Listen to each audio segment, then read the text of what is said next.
All right, the recording's on. Thank you. Wonderful. Good evening. This is Chair Johanna Schneider. Before we begin, I will confirm that all members and other persons anticipated to participate on the agenda are present and can hear me. Members, when I call your name, please respond in the affirmative. Jesse Geller. Here. Randolph Micklejohn. Here. Wadner OJ. Here. Staff, when I call your name, please respond in the affirmative. Polly Selko. Here. All speakers should endeavor to identify themselves by name prior to speaking. This hearing of the ZBA in open session is being conducted remotely and in a manner that is consistent with Chapter 2 of the Acts of 2025, which authorizes this body to meet entirely remotely so long as adequate alternative means of public access is provided. Adequate public access does not include public participation unless such participation is required by law. This hearing will feature public comment subject to the guidelines I will set forth in a little while. For this hearing, the ZBA is convening by video conference via Zoom as posted on the town's calendar, which identifies how the public may access the hearing. Please be advised that this hearing is and that some attendees may be participating by video conference. Accordingly, please be aware that others may be able to see you and take care not to screen share your computer, as anything that you broadcast may be captured by the recording. All supporting materials that have been provided to members of this body are also available to the public and may be accessed through the town website or by request from planning staff. Finally, before turning to our business tonight, I will cover some ground rules that will permit clear and effective conduct of this evening's business and help to ensure accurate meeting minutes. I will introduce each speaker on the agenda. After they conclude their remarks, I will invite each member by name to provide any comment, question, motion. Please hold yours until your name is called. Please also remember to mute your phone or computer when you are not speaking and to speak clearly and in a way that helps generate accurate minutes. Before responding, please wait until the floor is yielded to you and state your name before speaking. If members wish to engage in sidebar comment with other members, please do so through me. Finally, each vote taken in this hearing will be conducted by roll call vote. For the public comment component of this hearing, I will first ask members of the public, if there are any who wish to speak, to identify themselves by name and address only. I will call on each by name. Please enter your name in the chat section. You can find the chat icon at the bottom of your screen. Click on this icon and the chat window will appear on the right. Polly will queue members in the order in which the request is received. Additionally, we will ask if members of the public who are calling in would like to speak in favor of or in opposition to the project. As I think everybody here knows, this is a continued public hearing of a proposal for a comprehensive permit submitted by CH Realty Ventures in accordance with Chapter 40B of the General Laws. This application was originally submitted to the board on November 21st, 2023.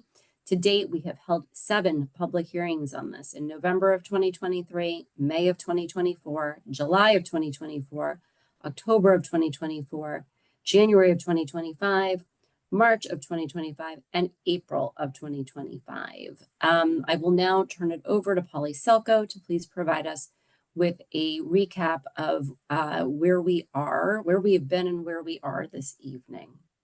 Polly. Good evening.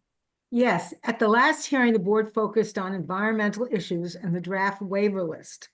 Tonight, the board will hear responses to questions that you raised at the last hearing, and then we will review the revised waiver list and conditions. I'd like to say that also we have present here tonight, Dan Bennett, who is the building commissioner, and Dan Murphy, who is the director of traffic and engineering. And we thank them for joining us. Kind of at the last minute, they were asked to join us. So the first thing we're going to do is ask the applicant, or the applicant's attorney rather, Jennifer DePazzo Gilbert, to review the memo where they answer the questions to the outstanding ZBA questions. And Jennifer, I'm going to try to put that document up on the screen. So bear with me, and hopefully that I can do that. Of course. And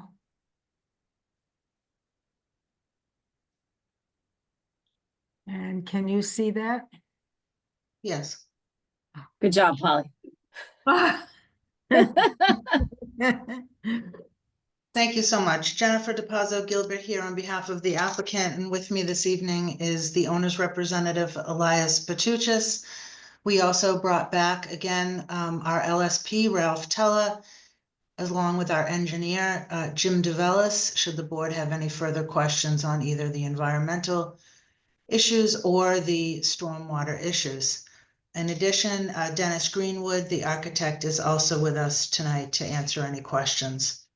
So at the conclusion of the April 2nd hearing, the board had various questions. One was a request to update the waiver list, and we've done that. We will go over, I think, Polly, the red line version. We can pull that up, and Dennis has it as well, and he's able to pull that up as well. But we did clean that up. We clarified the EV ready spaces versus the installed spaces. We did take another look per the chair's request at the number of visitor spaces, and that was increased from 5 to 8. We added some more descriptive language with respect to the garage door setback. Randolph had raised that request issue. We also added in the percentage of open space to the waiver list, which is 2,732 square feet. It's 2.2%. But I think on that, I want to note that the first 10 feet of a front yard setback is excluded in the open space calculation for a multifamily dwelling. And that's the calculation we need to use for this dual district under 5.91. Also, the applicant did, in order to address that, we did meet with Cliff Bomer in one of our working sessions early on when we looked at this issue, and we talked about whether or not one idea to address the open space would be to go to DPW and to have this road diet and extend the sidewalk on Heath to allow for some more public shade trees. So Cliff Bomer actually thought that was an excellent idea, and so Polly arranged a meeting for us with DPW. We met twice, I believe, and revised the plans, and they approved that idea. So that's just a little bit of an explanation there. So number 2 says we did consider the visitor spacing. We've increased that now from 5 to 8 per the chair's request to look at that again. And that's reflected in the updated waiver list. Then there was a question, how many street spaces will be lost with the widening of the sidewalk on Heath Street? So there are 6 spaces on the building side of Heath Street currently.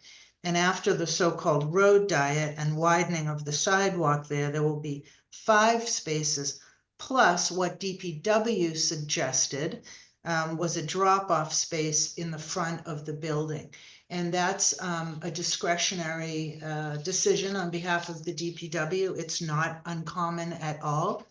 I can think of 2 other 40Bs where the town agreed that to make the project better, and I'm sure there's more than 2, but I can think of 2 of mine, where parking spaces were removed to provide a drop-off area. It was done at the Two Life Communities project, and it was also done on one of the Dinesh 40Bs on Harvard Street. So that's pretty common there. On the Sheafe Street side of the building, there are 6 spaces currently.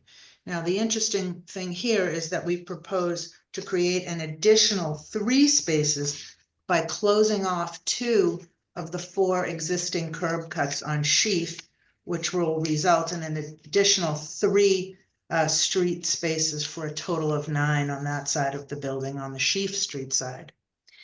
Then I believe it was Wadner that asked for something to confirm my report that the fire department had concerns about increasing the number of EV ready and actual EV spaces.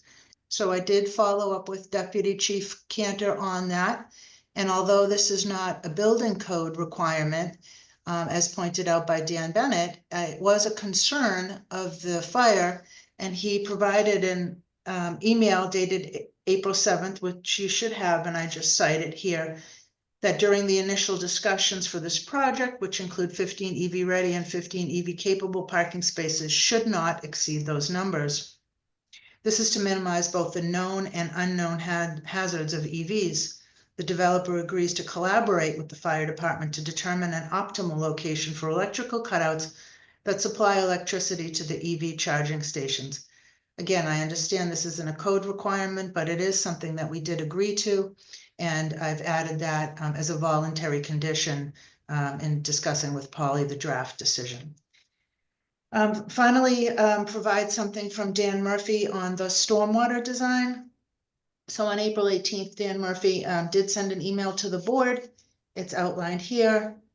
He does say he's satisfied with the additional information provided and believes the system improves treatment, reduces runoff by providing infiltration on the redevelopment project. The 6th comment from our memorandum, ours being DPW, remains for the board's consideration. Now that 6th comment was with respect to the dry cleaning site and the phase 1 and phase 2 reports, and we do attempt to address that in our proposal. So number 6 was a request to outline how we would address the dry cleaning site. And so we propose the following conditions be included. Before I run through those, I do want to say that our LSP is with us. Ralph Teller, you heard from him at the last hearing, and he was able to attend this evening and is with us.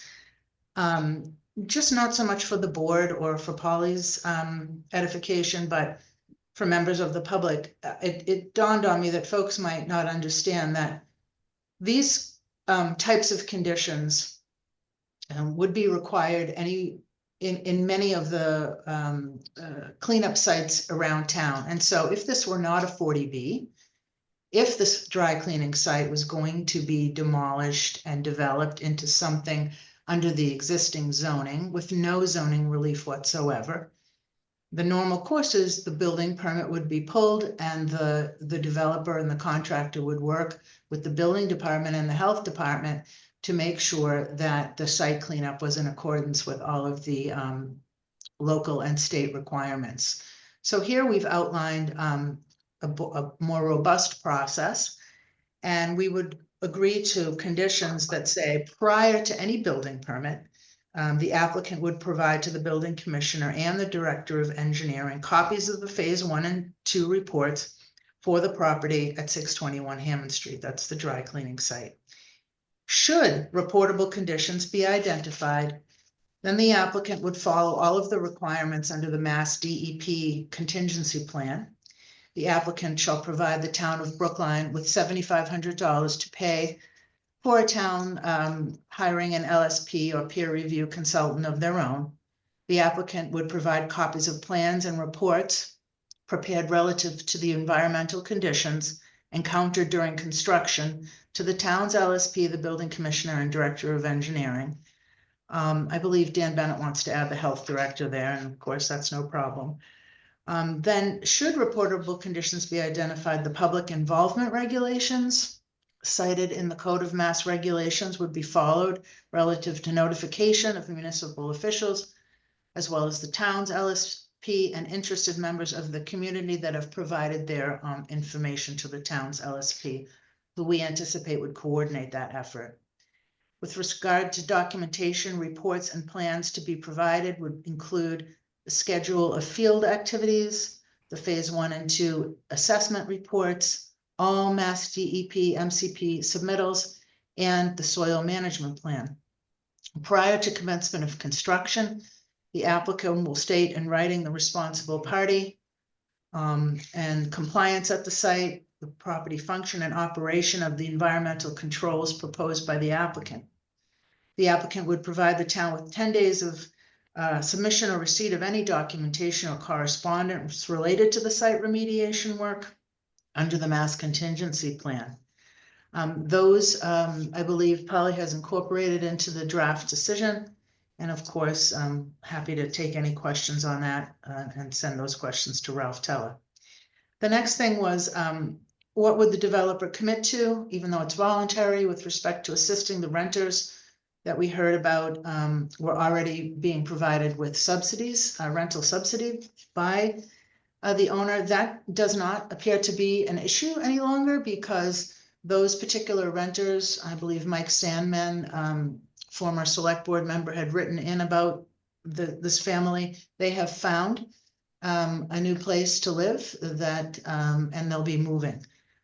So that's a non-issue, but we would be happy to, as I state here, provide assistance to any existing tenants.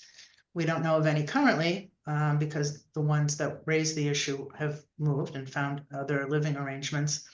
But could help them identify other housing opportunities, and provide help with the paperwork for the lottery for the 26 affordable units that will be provided at the site.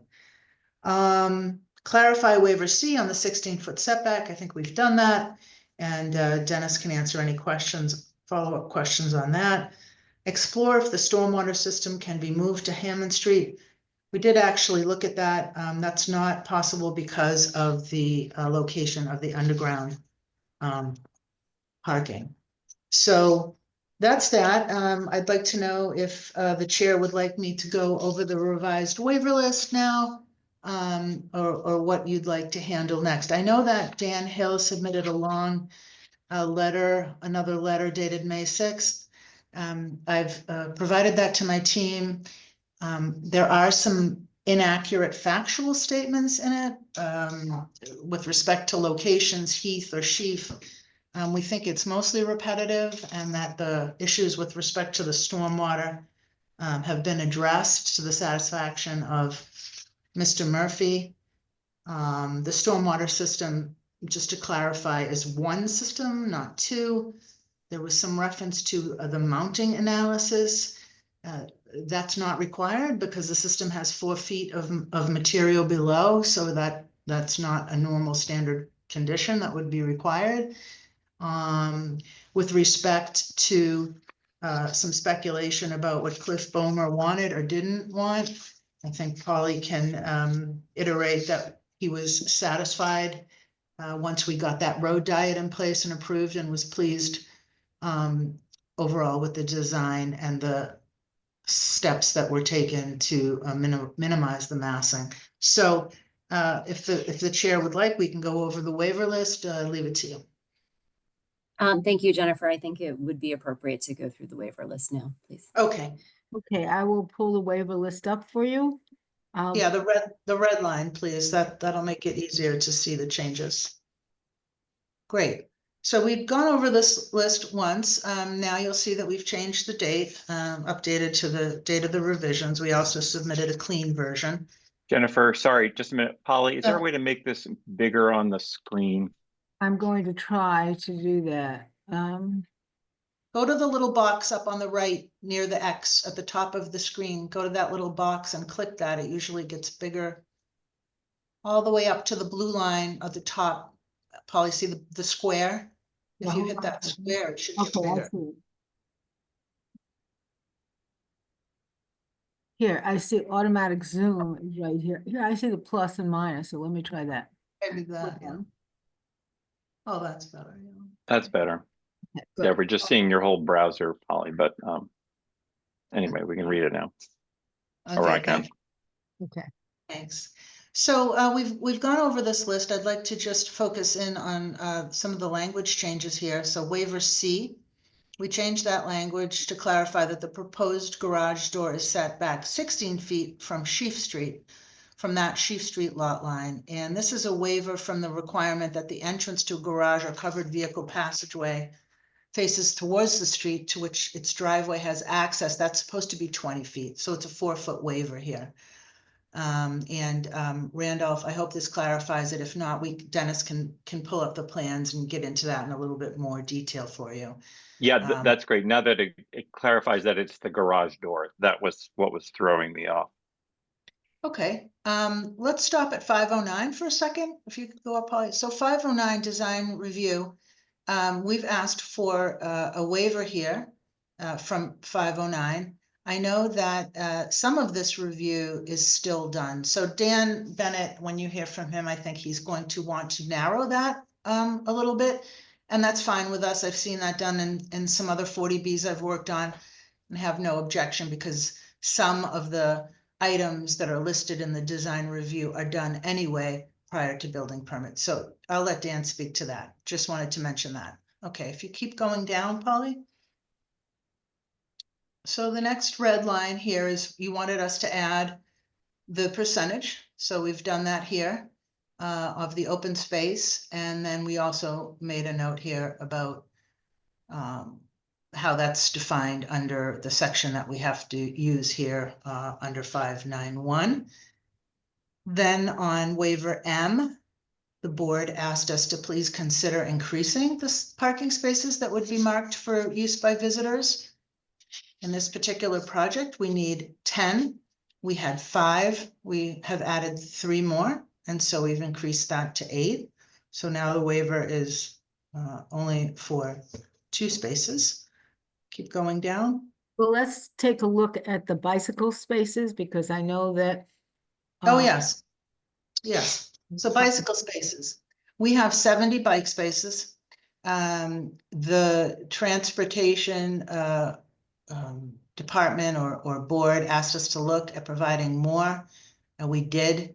It would result in a much smaller unit, loss of space at the unit that is near the bike room, and we are not amenable to adding. We think 70 bike spaces is sufficient. You know, a 1-to-1 bike space per dwelling unit, some might consider excessive, but we have 70 and we're asking for a waiver here. So we did look at it. It would result in a really reduction in one of the units. And Jennifer, if I can ask a question about that, I appreciate that you looked at it. Was there some number of spaces between 70 and 94 that you would be able to add without a resulting decrease in a unit size? I don't know the answer to that, but let's ask Dennis after we've gone through this. I really don't know the answer to that. Then here we just clarified that on the EV on waiver O, it's 15 EV ready and 15 we used the language from the code, electrical vehicle supply equipment installed spaces. That was just more for clarification. And then on waiver P, it reflects that the owner did purchase another parcel. So the demo here increased the structures. So those were the changes to the waivers. Yep. Okay, thank you, Jennifer.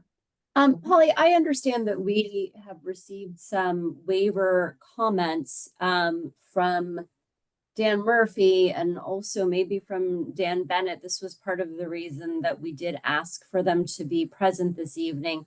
And so, sorry guys for putting you on the spot, but I'm wondering if you might be able to comment on these waiver lists. Sure. Who would you like to go first?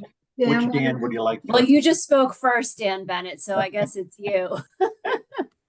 All right, thank you.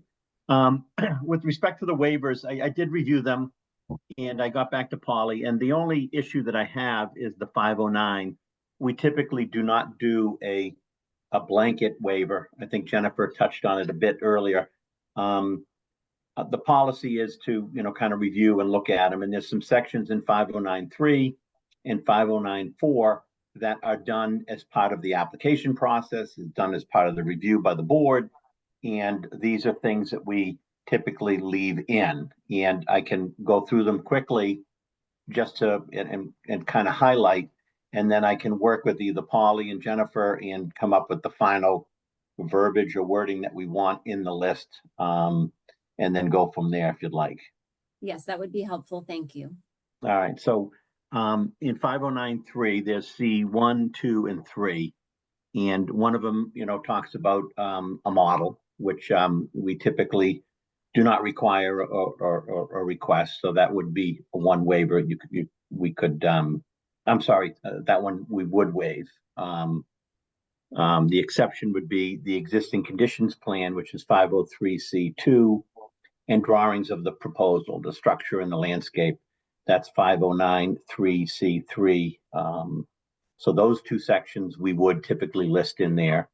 And the other, or the remaining 5 or 6 are 509.4. F is stormwater drainage, but it's my understanding that you are doing a bit of a waiver. So that could come off the list. We're doing I think there's just one waiver of 5 foot versus the 10 foot. Is that still, however that plays out, if the waiver, if the board chooses to do that waiver, we could take out the stormwater under 509. If they choose not to, we would have to leave. I would suggest you leave that in. The remaining ones are utility service, that's G. Advertising features, I'm not sure if there are on signs as part of this application. That's something that we typically would not waive.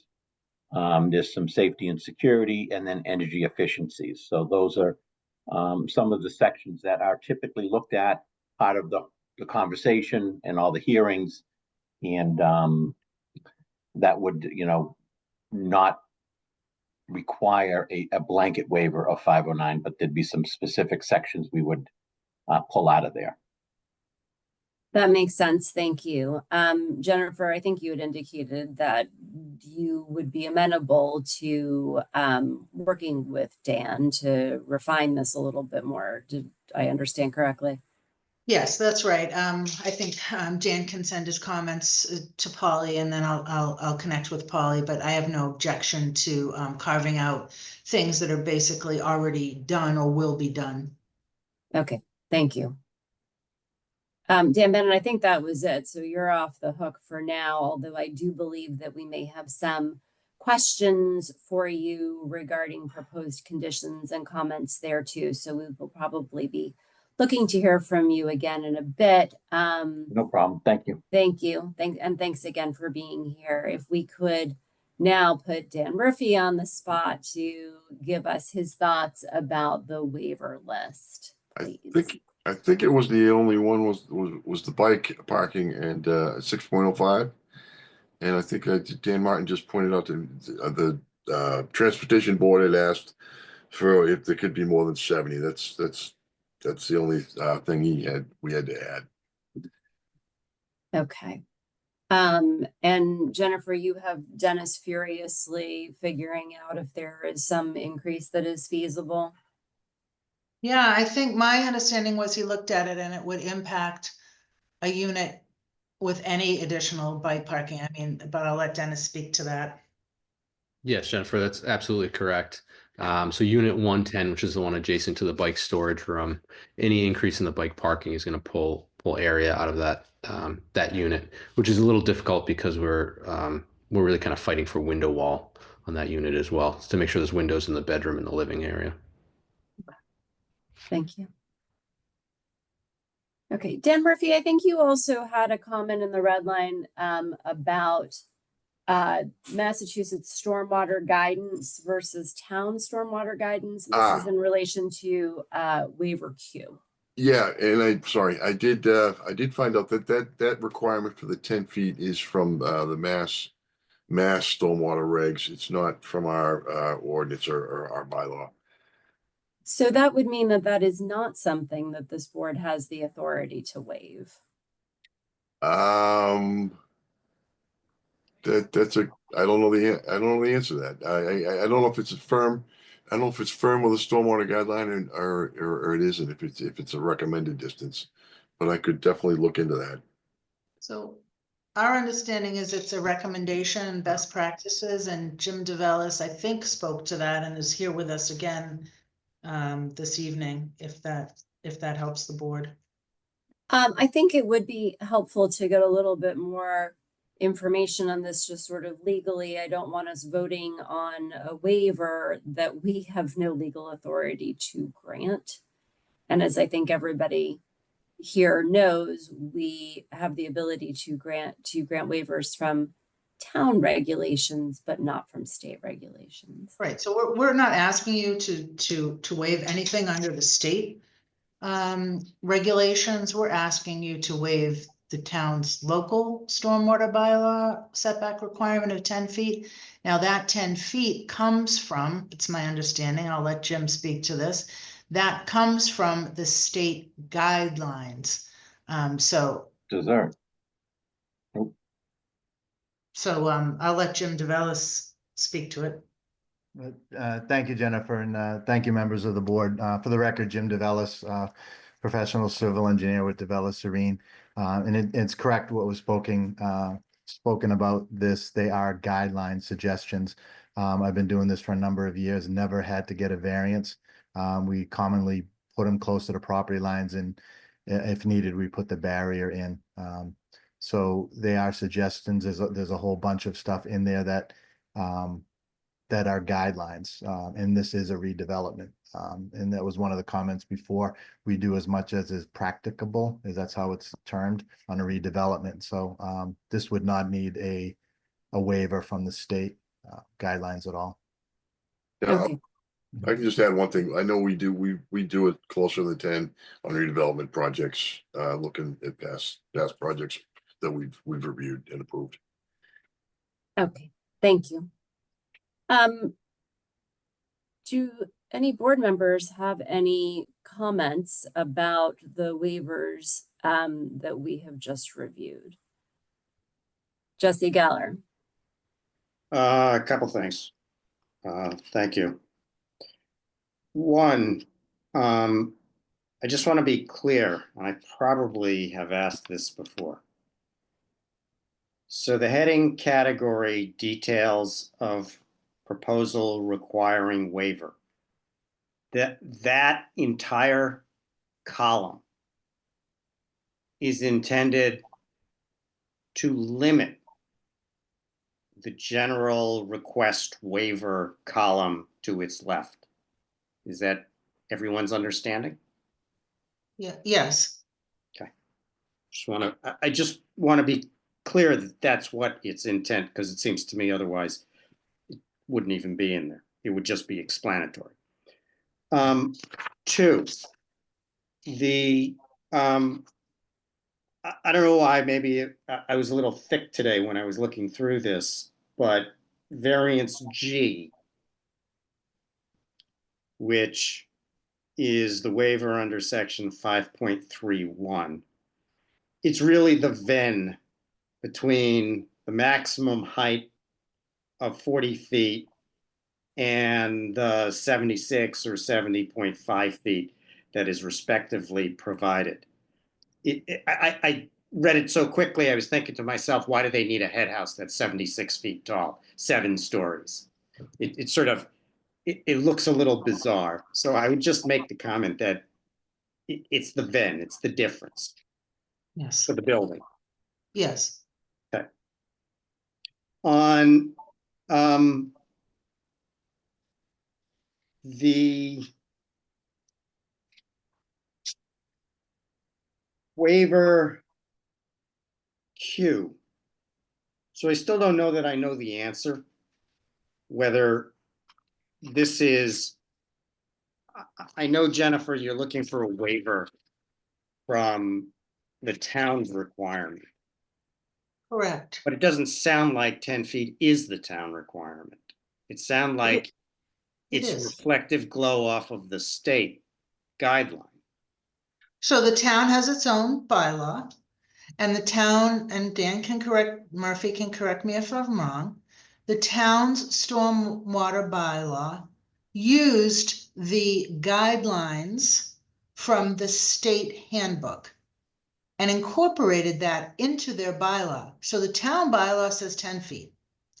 It comes from the state's best practices, guideline, recommendation, what have you. But as Dan Murphy said, and as you heard from Jim, it is very common in new developments, especially where you're improving the infiltration system and improving the stormwater issues from the existing, what's there now, which is all concrete and no real stormwater design.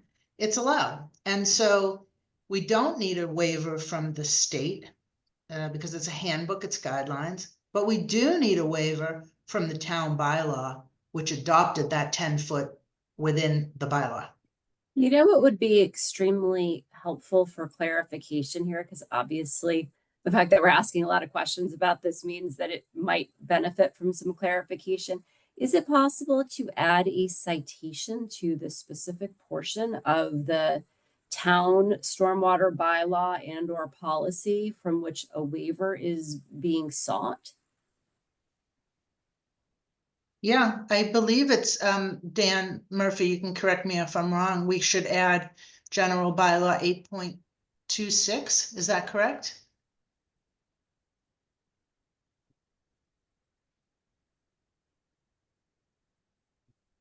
But yes, we will do that, Johanna. Okay, thank you. I'll connect with Dan Murphy. We'll make sure that we refer to, I believe it's 8.26 of the general bylaws. And then if there's any policy, we will add the policy as well within this section. Agreed. Okay. That would be Thank great. you. Thank you. That's all I have, Joanna. Okay, thanks, Jesse. Wadner, do you have any questions about the waiver list? Yes, I have one question regarding the item Q, the one we're discussing. I would like to know if they can comment. Would there be a difference between having a 10-foot meet the 10-foot requirement, or having the system built with the 5-foot requirement in terms of effectiveness for the setback for the infiltration? Effectiveness, okay. Jim? Yeah, I'm not sure if I understand it. Right now, there's a setback, we have about 6 feet. And so there's a 4-foot differential. It works the same. The water comes in, it infiltrates into the ground. We put a protective barrier up that is vertical. It goes over this higher than the system and lower than the system. So it basically acts as a barrier, so it can't go left to right, it has to go up and down. But it's the same volume, the same infiltration. It's just in a narrower area. Does that answer your question? Thank you. Thanks, Wadner. Randolph, do you have any questions regarding the waiver list? I have a few, and let me just say at the beginning, a number of them are language edits for the column of the, regulation from which a waiver is requested, and then the text in the proposal, in the next column. Polly, if you could scroll back up to waiver A. In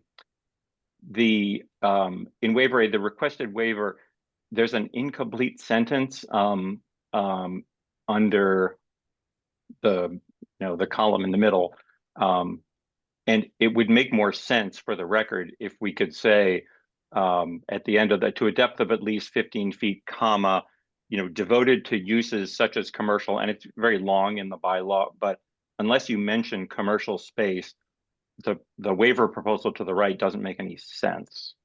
Sure, we'll add that. I'll add all the language. It doesn't Yep. matter how much language Okay. we have. All right, Yeah, thank you. no problem. The next one is G at the bottom of this page.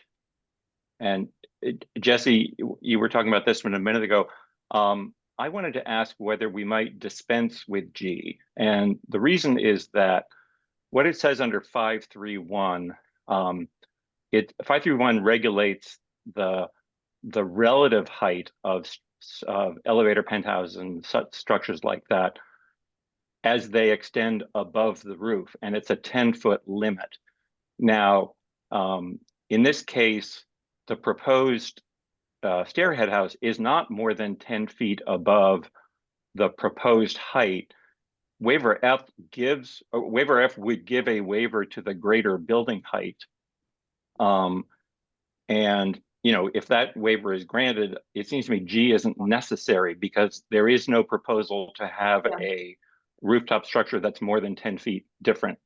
No, you're absolutely right. And we hemmed and hawed about this, but this is sort of belt and suspenders. And the only way that I would be comfortable removing it, I agree with you, Randolph, it could be removed, but the building commissioner needs to interpret it the way you and I do. And so if he is on the record right now and says, I agree, that can be removed. I think, Dan Bennett, we have had situations where you've interpreted that a little bit different. If it's over the height, then we just want to make sure And since we have you here, if you're comfortable removing it because we already have the height, and you're right, the head house is not gonna be more than 10 feet, we're fine with that, but I'd want to hear from Dan Bennett on that before I would agree to it. So if I understand you correctly, Dan Bennett, Building Commissioner, is the issue the fact that the allowable height is 40 feet and that you get a 10-foot over to 50 feet? Right. And the fact that we're allowing this building to be 67 feet, that there's the difference there. I'm okay with Randolph's explanation that we have a 67-foot high building. The elevator penthouse is going, the elevator head house is going to be only 3.5 feet above that. And the head house for the stair is right at 10 feet. Sometimes people keep that waiver in there in case when you're building, on site and there's some site condition that might make it have to go above that 10. But I'm happy with eliminating it altogether. If there's an issue during construction, you can come back and ask for the waiver if it's something that you might need. So I'm good with that. Jennifer, you might want to talk to the design team about their certainty about some of those structures are dependent on final manufacturers selected for HVAC or for elevator equipment. Yeah, we will. We'll circle back with another version of this, and if it's in, that's because we have concerns, and if we remove it, it's because we feel there aren't any concerns with that. Okay. If you do leave it in, would you please, in the first column, would you add to the sentence, shall not exceed the height limit by, I think the bylaw says, more than 10 feet. Yes. All right. Thank you. Going on to waiver L and M.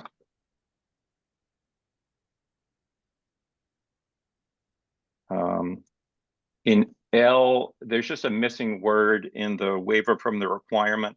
In the second line, driveway within 20 feet of the property line B, no. The word no is missing. Thank you. No greater, right? Got it. And then the one right in the cell right below that, what the bylaw says, waiver from the require. This is the essence of it. Waiver from the requirement that that 10% of all required parking spaces be designed and marked. So it doesn't need the word shall. We will mimic the language exactly. Right. Thank you.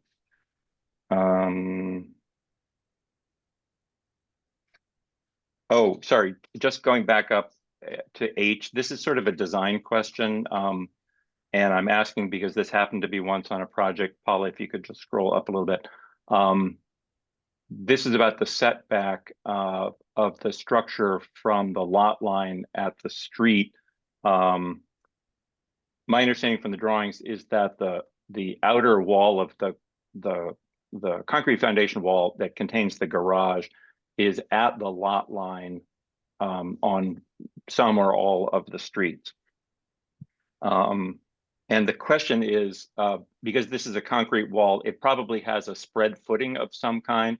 And I had a issue on a separate project where the face of the wall was at the property line, but if you have a symmetric spread footing, it's actually in the public way. So the question is the design team aware of this? Do they know that they have to either pull the wall back or maybe have a one-sided spread footing?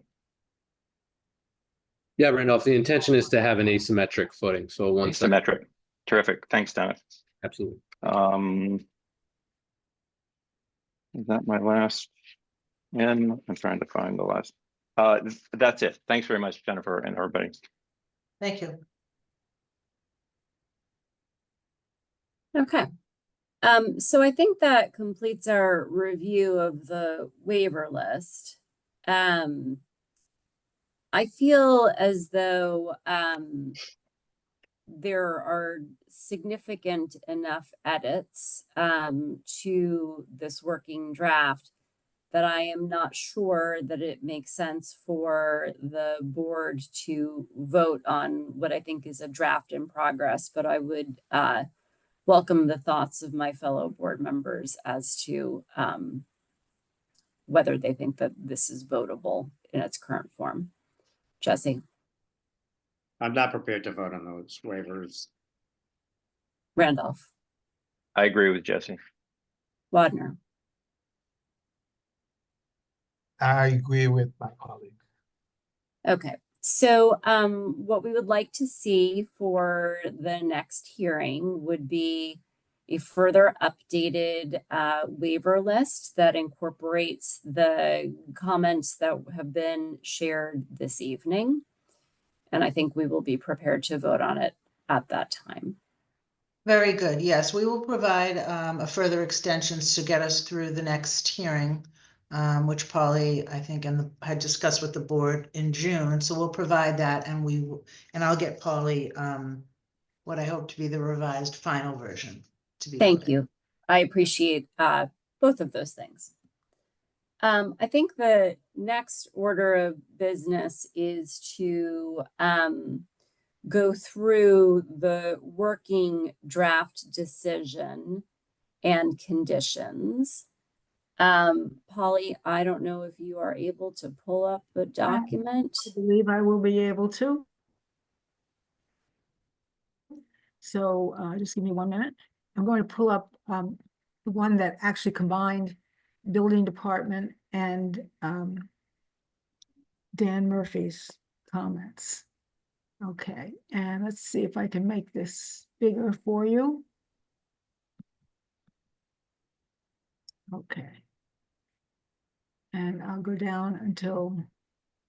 Yeah, so the way that we normally do this, just as a refresher for the board and any members of the public online who have not been through this process with us before, is typically we will scroll through the decision with members or staff chiming in with comments. We do not read this out line by line, paragraph by paragraph. We instead, kind of go page by page and jump in with any specific comments, which is how we will do this. Polly, if you could start with page 1. Johanna, can I just ask a question at the beginning? Do you want to be in an editable version? I think we're looking at a PDF. I think an editable version would be terrific. And Polly, I don't know if you're able to make revisions in real time as we are commenting. Well, I would be if I can get the editable version up. I would have. Okay. To Well, we can give you a minute to do that. Okay. And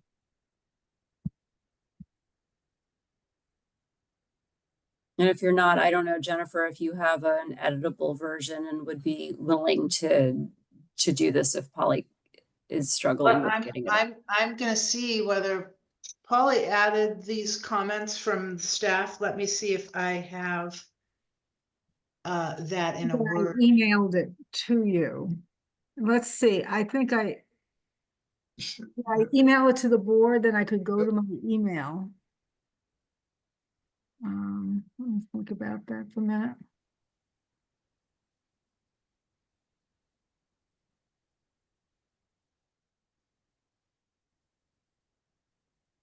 Polly, I think you may be able to download it from the left, right next to the header. There's an arrow that faces down. Oh, It's okay. Yeah, I'm going to my email and I'm I going, have it. I have it.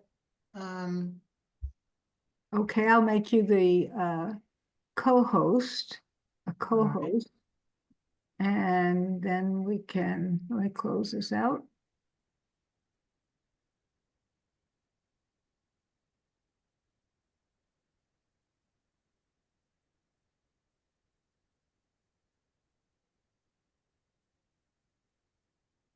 And while we're working on the mechanics, Jennifer, have you and your client and team had an opportunity to review this draft yet? Yes. Okay. Okay, I've now made you a co-host, so you should be able to share your screen. Okay. So can you see my screen? Not yet. There we go. Yes, thank you. Okay, so go ahead. All right. Board members, any comments on page 1? Larger, I think. Are, yes. Larger? Yes, please. If possible. Okay, I think you want to go into view and maybe go to like 200%. Or just have that little plus there. Yeah, that's good. how's that? Good. Okay, Any members with comments on page 1? No. Any members with comments Paragraph 2. Paragraph 2. on page 2, Jesse? Yeah, may I suggest that in reference, second line and third line, to construct 96 units of rental housing approximately, is that correct? Is approximately correct phrasing here? Well, should it be approximately 96 units of rental Or housing? was it 96 units? Well, 6. But originally, when they submitted it, it's not now. It's No, 103. I understand that. Yeah, okay. But so you're did saying, they you're saying submit- take that word out, take Yeah. that word out. Yeah. Let me also say that the reference to 96 units of rental housing and 67 underground parking spaces within a new 6-story structure.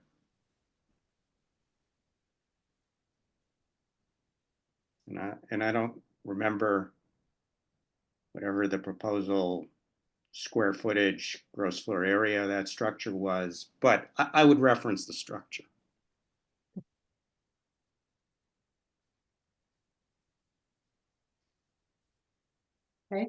And at the end of that paragraph, just correct the streets. That it's not the corner of Boylston and Hammond. It's another corner. Yeah, that's right. That was, I think that this occurs several places in the There's a decision. lot of holdover from prior Right. decisions. Right. Yeah.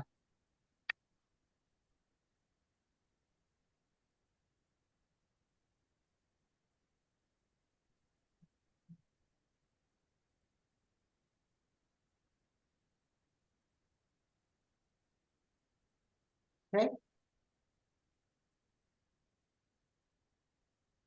Okay. Anything else on this page? I had a question generally in 6. There are some references later in the decision to other materials that I didn't necessarily see enumerated here.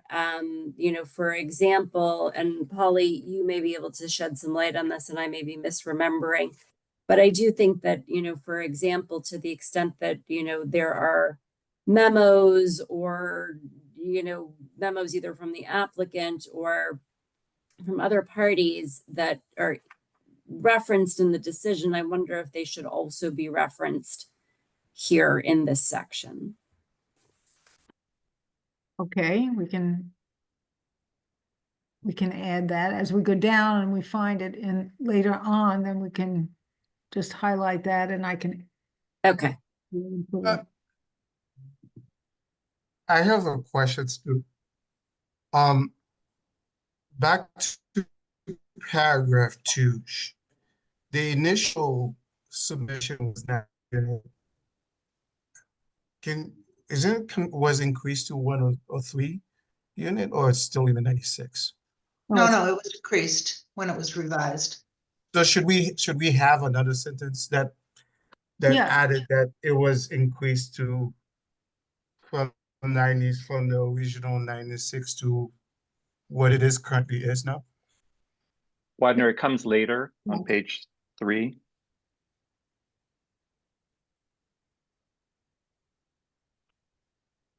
Yeah, so the new project, which is the project of record, comes later. Okay.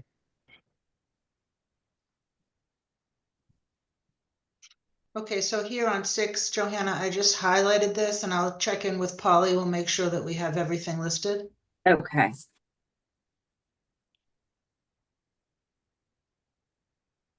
Okay, anybody have anything else on page 2?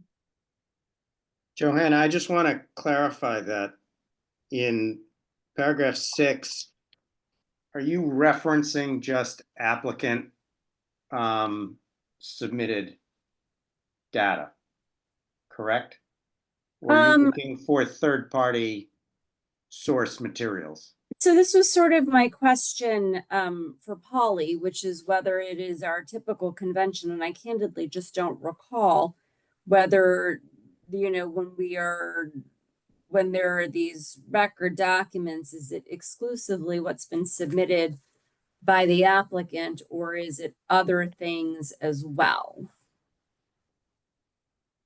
I think that the thing that made me think that perhaps this just needed a closer look, I think there is a reference, bear with me just a moment, later in this decision to, you know, a DPW memo dated January 21, 2025, or, you know, an email from Deputy Chief Cantor dated April 7th, 2025. I don't know whether we typically list, you know, sort of the record itself, or if it is just the applicant's submissions. Well, I would think it's a record itself because the applicant has asked these experts to submit. Right. So then perhaps, Jesse, I think this is what you're getting at. The language in 6 probably needs to be revised if we're going to be more comprehensive, you know, and say something along the lines of the record is comprised of the following materials submitted in the application and by the applicant in the application and during the public hearing, and then list it all. I think that's correct, and that was exactly my issue.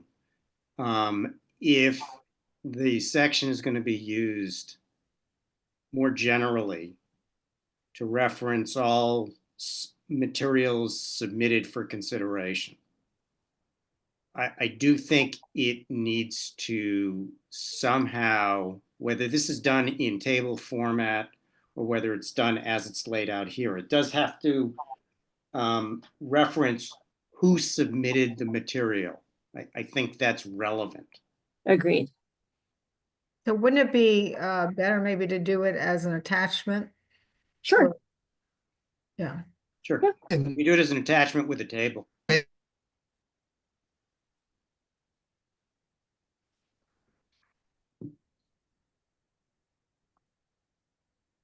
Okay. So I I'm think just gonna make a note here. So that Polly can follow up with that. if I may, it seems, I don't know it in terms of datum, but it's like the dates, they're not in sequence. I couldn't hear all of that, Wagner. yeah, Wadner, you were breaking up. Yeah, I don't know, it has to go with the subject. If it has to go with the subject, it's still under item 6, dates in subject from, there are some dates from December 2023, there's some date 2024, 2025, and the months. I don't know if we're gonna do it, maybe it would be good. We put it in sequence, when it was filed with the board, the date it filed with the board in sequence.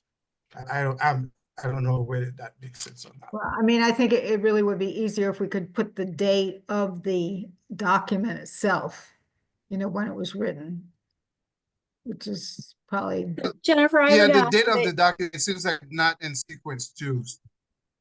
Right. So Jennifer, ultimately this is, you know, your record for whatever comes next and is also, you know, defining kind of the control documents, you know, upon which this permit is based. And so I think I would just suggest that, you know, you and Polly work together to make sure that it's a complete and comprehensive list, you know, with, you know, whatever the, you know, so that we know what the plans of record, final plans of record actually are, you know, and any other materials on which this board is relying to define the scope of the project. Yes, I will work with Polly, and we will come up with a list of all of the documents, their dates, including any peer review reports, et cetera, everything that was submitted to the board. We'll come up with a list. That would be great. I appreciate that. Mhm. All right. So we can leave comments on the rest of this until we get to see that list. So I'm now on page 4. Does anyone have any comments from paragraph 7 down? Yeah, number 7. There's something broken or missing in the first sentence. Applicant submitted a request for waivers from local bylaws and regulations and waiver key site plan. I'm not sure what happened there. No, yeah. I don't know if this is left over, Polly, but yeah, there's no waiver key site plan Yeah, that I'm aware of, so I'm gonna just highlight this, and Polly and I will make sure that the waiver list date will be updated anyway when we revise it. So I'm just gonna highlight that. Yep, thank you. Great. Anything else from the board on page 4?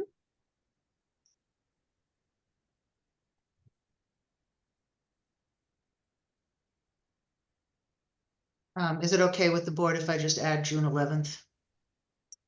Sure.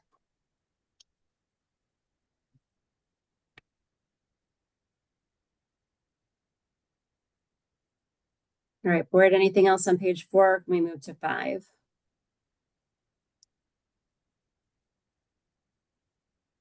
All right, on page 5, I had a question or comment on paragraph 13. I don't recall that we had an independent parking design peer reviewer for this project, nor do I remember the board having an independent LSP. well, for parking, the traffic and parking was done by Bowman, and so you're correct. It wasn't 2 different people like we had for. Okay, so I think we need to just edit that. Maybe it's just an independent traffic and parking. Yep, that's good. And then I don't, sorry, go ahead. Remove the redundant phrase "and the project" with second line.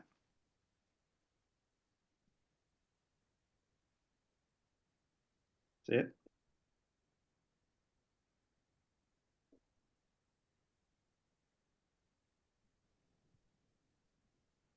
The other reviews, I believe, were done in-house, so Yeah. is this, yeah.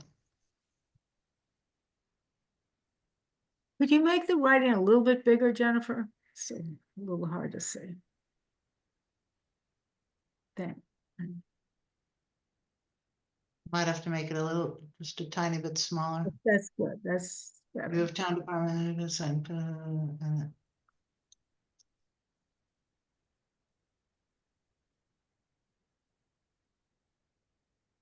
Jennifer, I do think we might want to restore the language that was at the end of that paragraph, just about, Paragraph 13, should we have some annotation regarding the environment study for the place for the dry cleaning wood?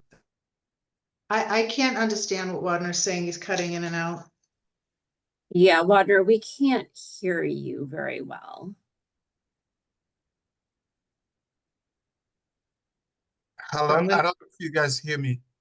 I was saying paragraph 13, should we put some annotation regarding to what we have been discussed related to the environmental studies that specifically related to the dry cleaning site? Well, we've got a bunch of language about that later in this decision, so I don't think we need it now. But Jennifer, I would think that you would, I think we've got the town staff and boards already, so I don't think we need to say that these things were done in-house by town staff, but I think that as a matter of, 40B, we do want to restore the language about, in regard to matters of public health and safety, environmental health and safety, traffic, parking, site and building design, preliminary stormwater, and other issues of local concern. Okay, I'm Mhm. gonna note that. Yeah, I thought that was all about independent peer review, so you're right. I'll note that and Okay, we'll get that language back in with Polly. okay. And Jennifer, I don't know if this is, we're already indebted to you for making these edits in real time. I don't know if you want to do this and track changes, if that makes it any easier to iterate this. I'd like to just highlight it in yellow if Okay. that's. Yeah, that's totally fine. In 14, we do need to change the references to engineering and traffic, parking plan, and I don't believe that Judy Barrett was involved in this one at all. Mhm. Yeah. Yeah, I'm gonna take you up on your offer here. So. And then we have a note already to change these, so I think it was Bowman, right? It was Bowman. Okay, so we'll do that. Okay, great. All right, anything else on page 5, folks? Nope. Page 6. And I think, Water, this is where we start getting into the question that you had about the environmental issue. Before that, a little thing in paragraph 5. Oh, it's already struck out here, Route 9. Never mind. Yeah, we changed it. We just missed the other one. My first comment is to paragraph 9. My first comment is to paragraph 8. 8, okay. Okay, so I would like to add, after potentially impacting the site, the words "and abutting properties."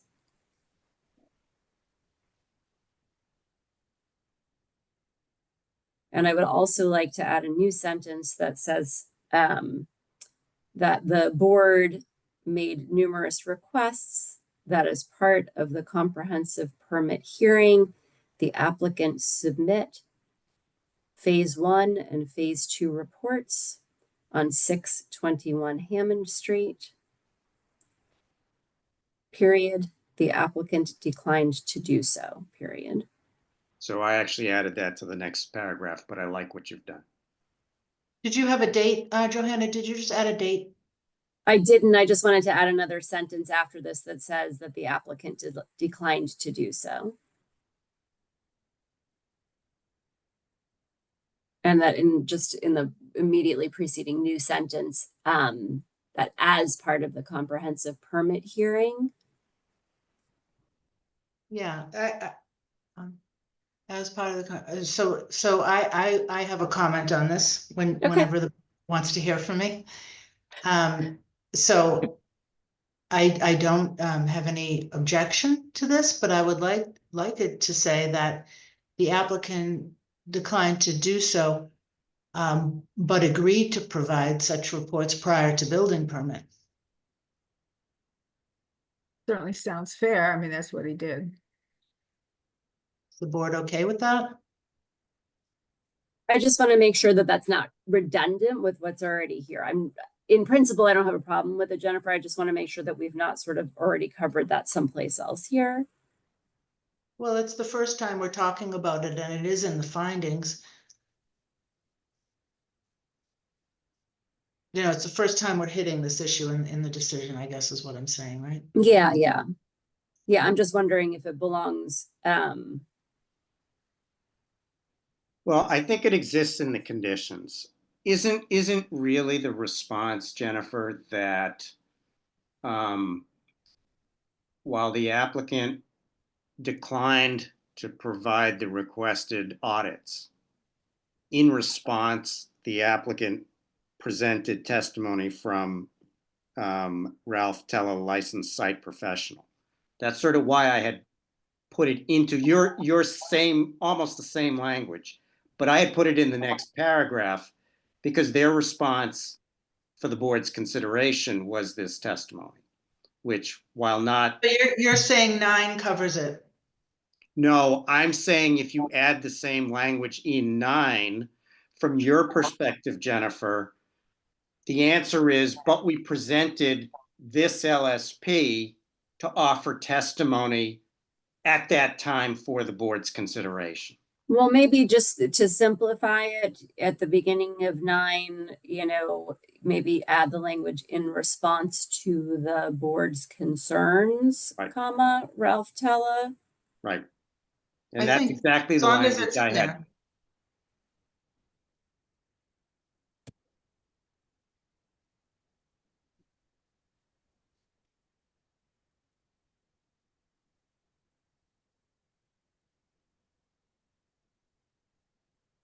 There you go.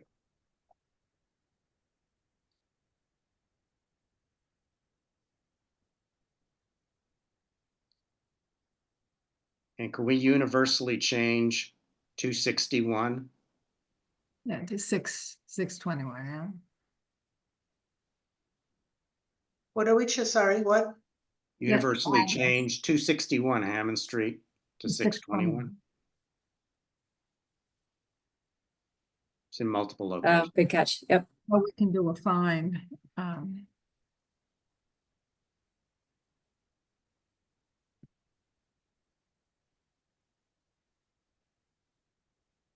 Can I do that before I send it to Polly? Yes. Thanks. Anything else on page 6? Board Just members? one more comment on 9. If in 9, Ralph Tella is the LSP that we're referring to, can we define him as LSP? Because later on it's referring to some LSP. Well, which I say presume here, it's him. in response to the board's concerns, the applicant's licensed site professional Ralph Tella. Right. And then in But parentheses. Jesse, you just want LSP after the words licensed site professional, Correct. As a not after, term. Yeah, not after Ralph Tella, but after licensed site professional. Just to No, I define. think that's where it goes because they're using Ralph Tella in lieu of licensed site professional for purposes of this paragraph. For purposes of this paragraph, but don't we have something about an LSP later where Yes. in the conditions? So don't we want sort of a more general definition of LSP? well, I think what Jesse is referring to in paragraph 9, so that somebody can understand the LSP, it's for licensed sites No, professional. I think that's what I'm saying, and Jesse wants it to be Ralph Tella being defined as the licensed site professional, but I think we need LSP. We can add Need it one for word both in order. circumstances. In order. So what I would do is the applicant's licensed site professional, parentheses, LSP, and then maybe after Ralph Tella, he could be defined as the applicant's LSP. Fine. Mhm. Fine. I just want to be Yes. clear that when they later in this section are referring to LSP. No, you're totally right, Jesse. I think the problem is that we later say like the town's LSP. Right. Um, Right. And so this So is. what this I'll is- do is I'll highlight these and I'll work with Polly to make sure that that's standard throughout, that we capture. Yeah, we just need a naming convention, Jennifer. You see where we're Yeah, going with got it, this. got it. Yeah. I just have a question. I don't know if it's in there yet. There was a question, who can seek to the Mass DEP for the trigger, because they say that somebody has to file some kind of complaint with Mass DEP in order for them to come into the site to initiate any kind of review. I don't know if, and I believe the applicants say that they will work with the abutters so that they can know when to, so that they can write directly to DEP so that can trigger the So I regulations. think, Wadner, I'm going to ask you to hold that comment until we get to the conditions that talk about how this process works. No, I thought maybe that was a condition that the applicant was gonna agree to. Yeah, but we're not on conditions yet. So I'm just saying, can you hold that until we get to conditions? Okay, The only other request in that section is that we, in the first reference to Mass DEP, can we start by calling it Massachusetts Department of Environmental Protection and then define it as Mass DEP? Where? Go I down think it's to the third bullet regulatory. under 9. Yeah, I think 9 under regulatory compliance and public involvement is the first appearance of it.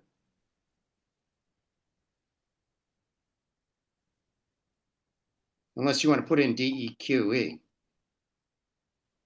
For those Dating of us who are yourself, really old. counselor. Wow.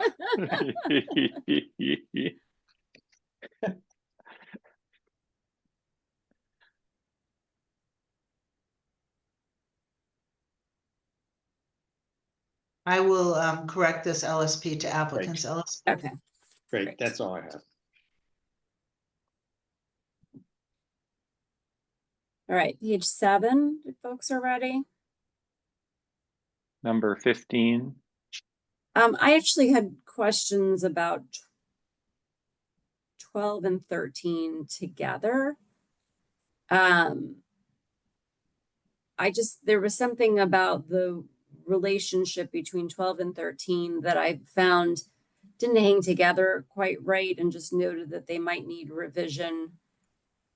Because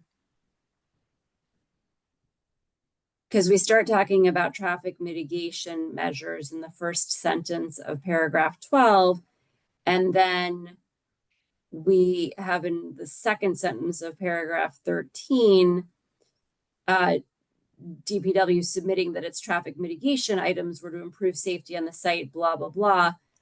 I kind of wonder if that second sentence of 13 actually belongs after the first sentence of 12. So you're saying combine them so it's comprehensive, it's all in one paragraph. Yeah, that's what I'm saying. All right, I'll work with Polly on that. I think that makes sense to me. It doesn't need to be separated out like this. Right. Anything else on page 7? Can I just add in while we're in 13, this is just sort of in the spirit of Jesse's comments. Massachusetts Architectural Access Board Regulations 521 CMR. It's really compliance with the regs, not with the board.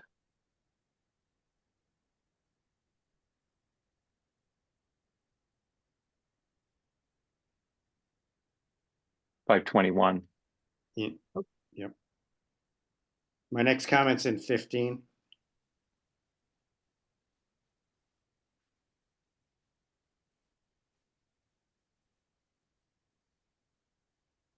If we don't have anything before then. Yeah, you're good. Okay.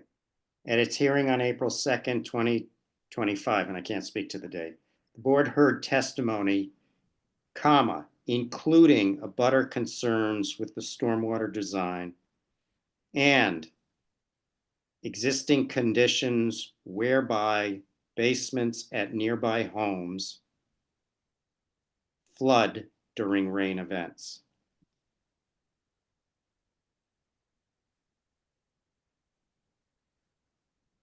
Can you repeat that? Sorry. Sure, sorry. At its hearing on April 2nd, 2025, the board heard testimony, comma, including abutter concerns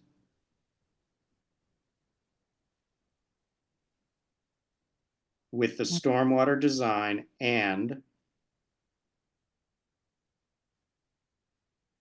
existing conditions whereby, delete that, whereby basements at nearby homes flood, so delete currently, flood during rain events. Mm-hmm.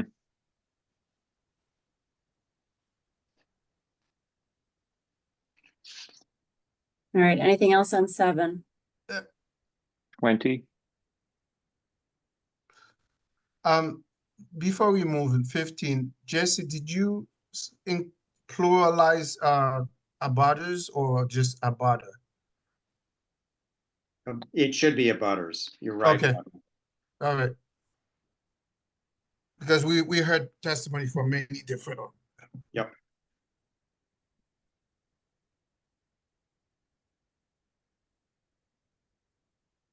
Okay. Are we ready for the next page? Yes. Okay. 20, this is just the street references. I think Yeah. it's probably Heath, Sheafe, and Hammond again.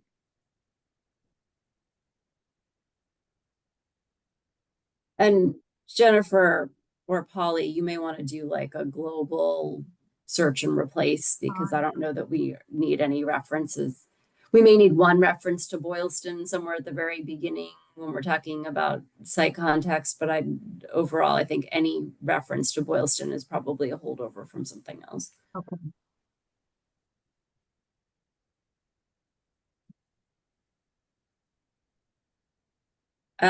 I had comments on numbered paragraph 2 under planning department review. Before we And get there, Johanna, I'm sorry, yes. can we just, again, in the phrasing of the decision, can we reference the fact that there is a single 6-story building where these 103 units and 116 parking spaces are located? It's a great idea. And that actually is a wonderful segue into my comments. Yep. Which is that there are a number of references, at least on this page, in planning department review paragraph 2 and fire department review number 1 that reference 2 buildings or multiple buildings, and we are just a single building project. So I think we just need to make sure in some sort of global revision that we're talking about the building, not both buildings or the buildings.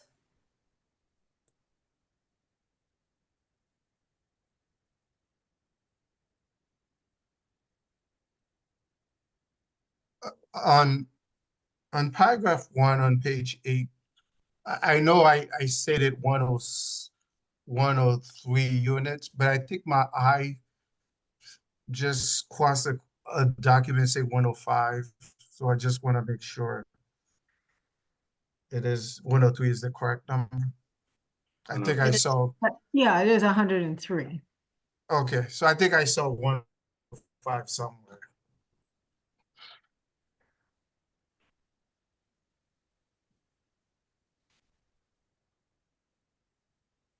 Anything else on page 8?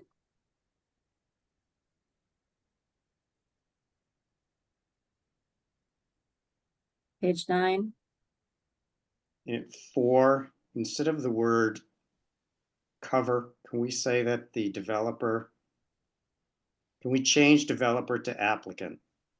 And Where are the you, Jesse? I'm sorry. 4 first item, traffic mitigation. It says applicant. Says applicant?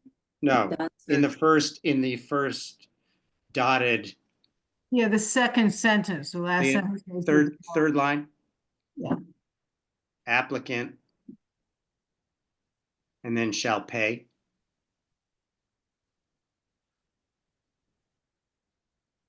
Thank you.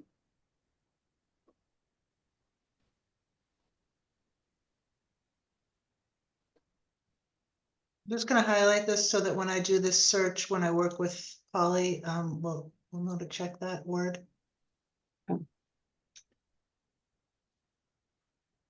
And then in 5, when you're referring to the transportation demand management plan, can we define that as TDM?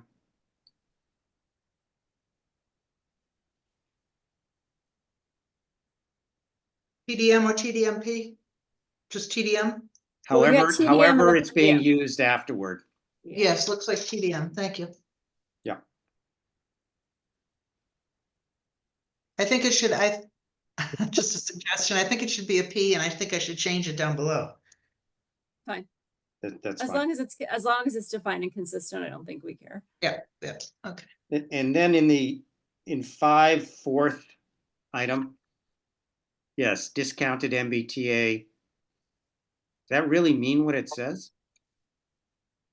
We're not gonna have, Is that the intention? so we wouldn't agree to that, it just doesn't make any sense. This was a comment added by Dan Martin, you can see here. Yeah. And this isn't a building that's going to have commercial space, so it's not applicable here, and I would suggest removing it. We're not gonna have employees, like, this is language that's added when we have commercial space in these buildings. Jennifer, is there going to be any on-site property manager or anything like that? Or a concierge or something similar? I don't know, can I check with Elias and just highlight this and get back to you on it? Yeah, let's highlight it. Yeah. I mean, I agree if this is going to be an unstaffed building, it doesn't make sense to have a provision for employees, but if there are going to be employees, I can't imagine it's terribly burdensome to do it for like the 2 who are going to work the front desk. Yep, got it.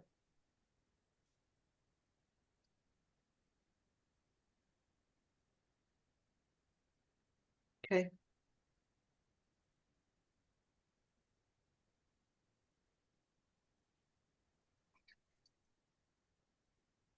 Okay, page 10.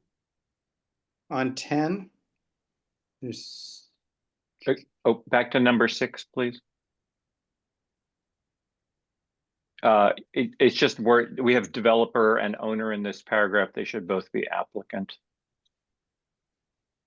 Developer, second line, owner in the last.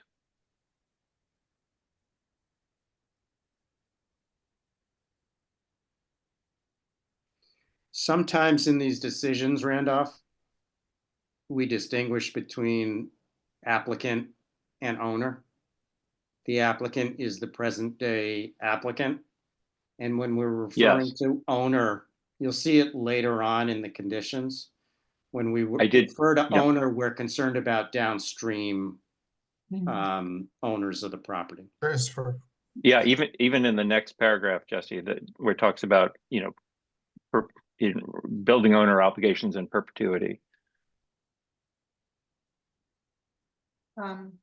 Just to go back to this for a second, so there will be 1 employee on site, so I think that I can remove this and we can leave it in. Okay, great, thank you. Yes.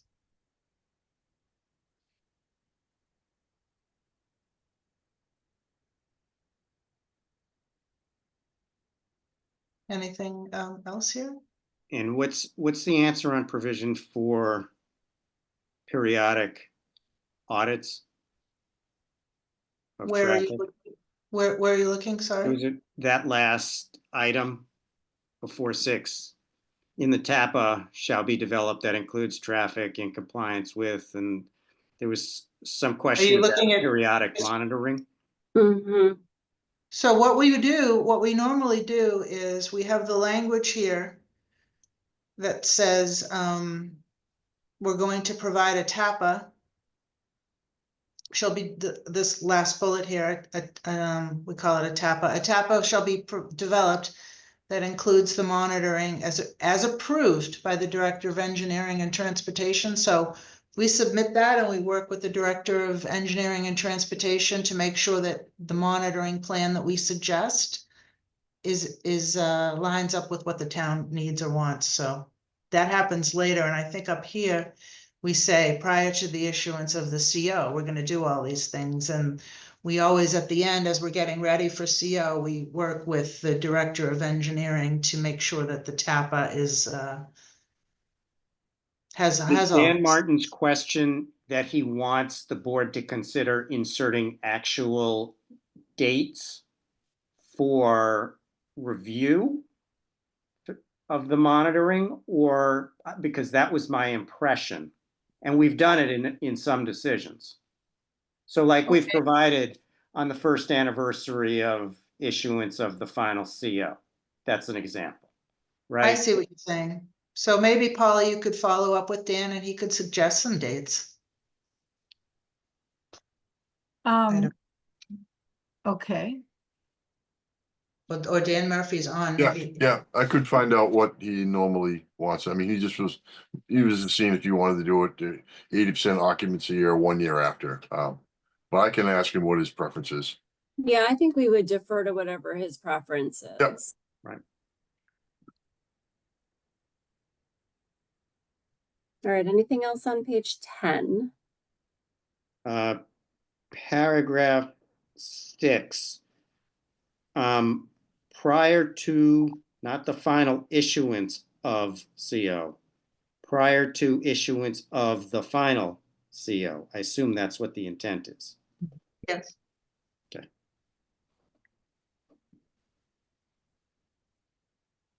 And Jennifer, you may know the answer to this question. For this building,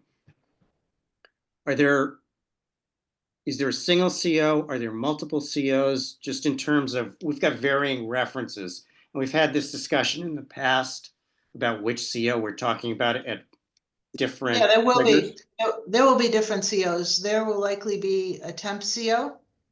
So, and then, final CO, Dan Bennett can probably speak to this from experience, but it's going to be, different COs.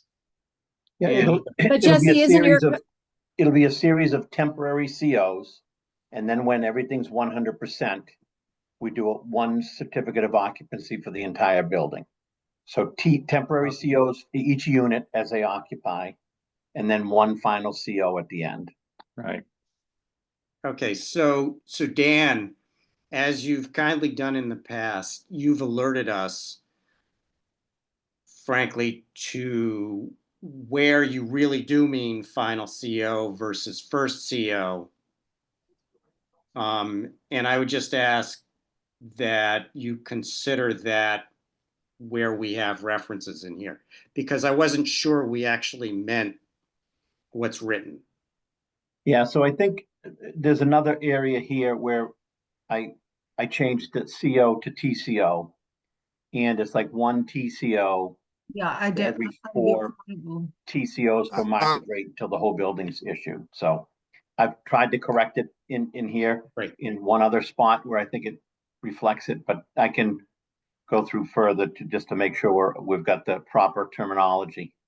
Great, thank you.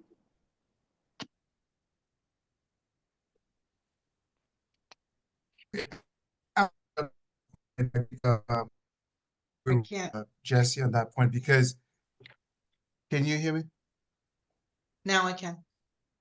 You're in and Because out, it Barney. can, yeah, it can take some time before issuing the final one. I think the distinction probably left a while when the payment shall come, because the town is waiting for the payment until the final CO. It might take a long time because, as the commissioner pointed out, that they issue the CO, temporary CO based on the unit. So I think it's probably makes sense if we can incorporate when to issue the payment,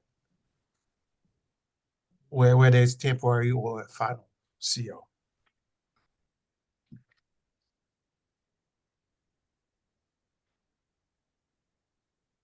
Well, this condition is talking about final CO, but I take your point. You could, Because the town may need to do the work before the building even, the town may need the money before the building actually fully completed, So Wadner, is your suggestion that instead of prior to issuance of a final certificate of occupancy, you would like this to instead say the first certificate of occupancy?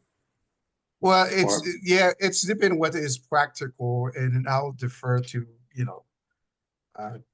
to what the expectation of when the town actually need that money, and whether they need to get the work done before, even one person actually move in the building. If that's the case, we may have to use a different language while, while the work is going on. The town may, may need the money to start it, getting the contractor, trying to get some paperwork. Once the building is somewhat 50% completed, maybe they can start the work. I don't know how it's done, but, to get to the final, well, they say prior to issuing the final, but it could be, it's kind of a little, it's vague. Maybe it can, refer to the first issue of temporary CO, and then or even prior to issuing the first temporary CO that the money shall go to the town. So something like that. There's been instances where they have put, or there's been conditions that say 50% occupancy, 75, 90% occupancy versus CO. So that's something that you could think about, because I'm not sure what time frame the town, do they want this after it's all done, or do they want it before it's all done, or do they want it halfway through it's all done? So that's Who could we go to for the answer to that question? That's definitely Dan and Amy. I can definitely find out what the preference is on that. Thank you, Dan. Well, that isn't the answer in section 6. Isn't Wadner right in section 6 that the answer is it's whenever the town uses the money, right? It's whenever it makes the improvements and uses the money. Yeah, but we want to provide some certainty to the applicants so that they can budget to have the money paid.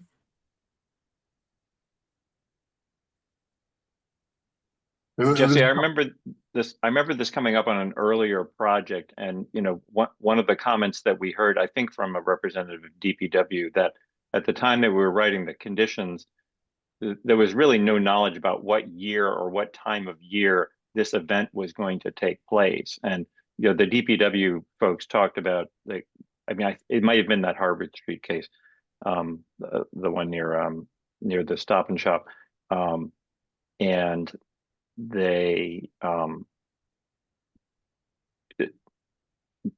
I'll wrap it up. That was a case where there was no connection between the work of the building and the work of the intersection. They and the DPW folks seem to be thinking about it more as something that stream into a series of projects when they were doing crosswalks or when they were doing signal work, which was seasonal. Okay. Well, why don't we take Dan Murphy up on his offer to ferret this out, and we can revisit this. We'll do. Yeah, agree.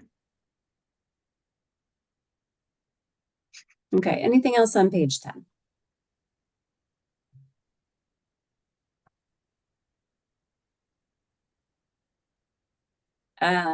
Page 11.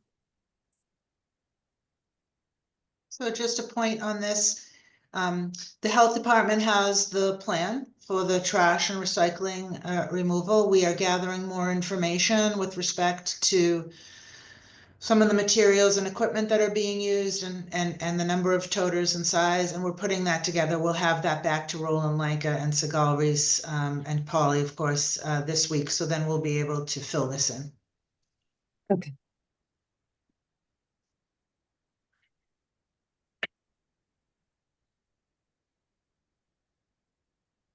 All right, page 11, anyone? In 17, just soil erosion control. Just add the word soil.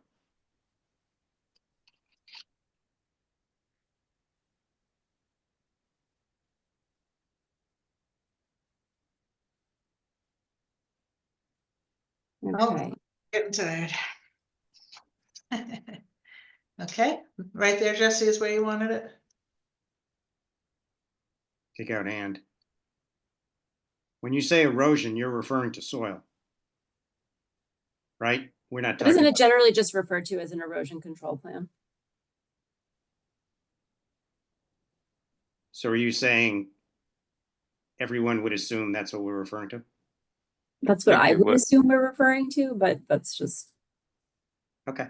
I think that's correct.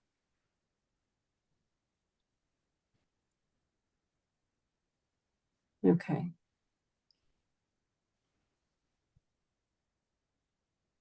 I think in condition 19, it's supposed to refer back to condition 18, not 17. Yeah.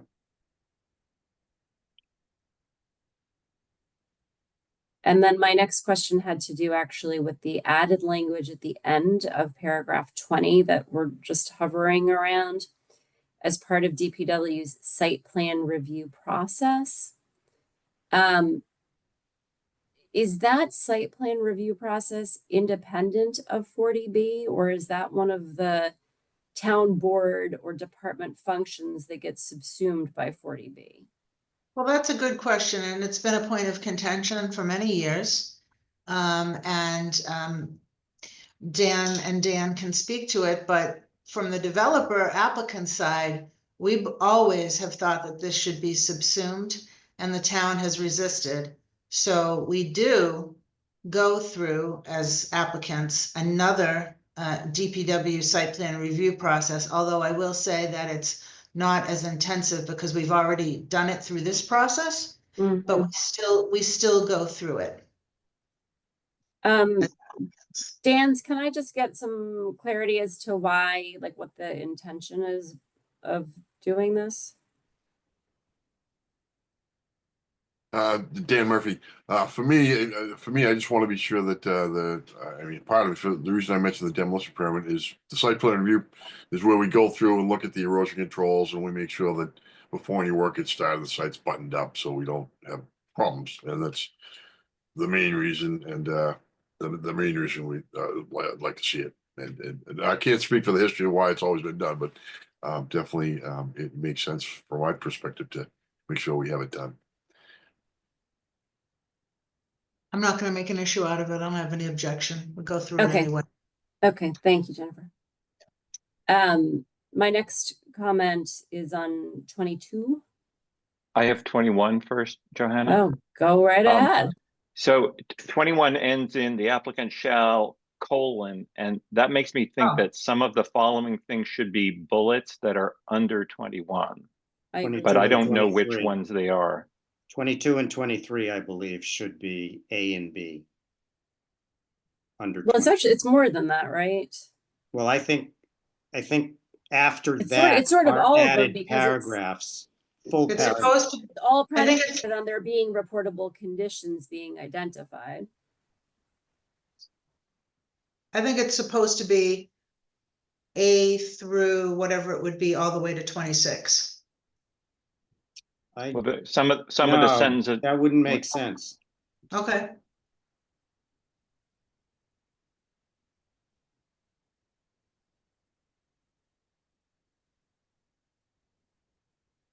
So if you look at the immediate, so what is 22 and 23 certainly are subsumed under 21. Right. But then as you get to what was 24, it looked to me like that was just a general environmental condition. The applicant shall provide copies of plans and reports prepared relative to the environmental conditions. And Jesse, if I can just jump in, it looks like 24 and 26 maybe go together. Yeah. And 25 belongs with the earlier ones because it's subject to the discovery of reportable conditions. Agreed. Yeah.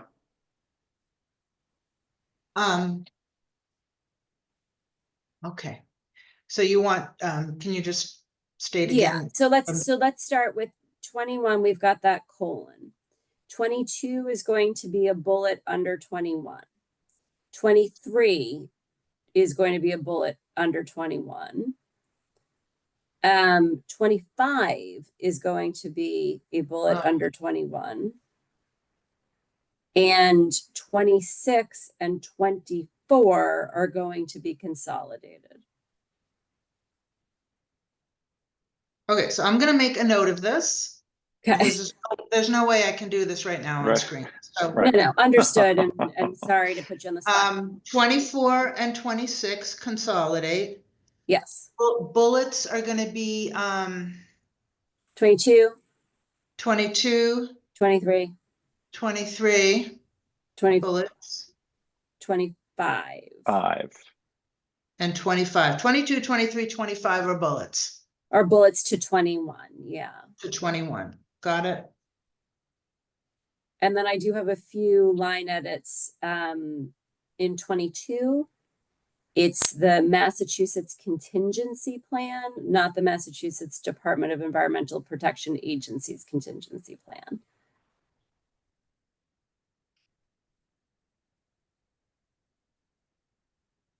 And then I want to talk substantively about what is currently condition 25. And Jennifer, you will recall, and I know that you initially submitted a memo, which you reviewed at the beginning of the hearing about, the public involvement regulations.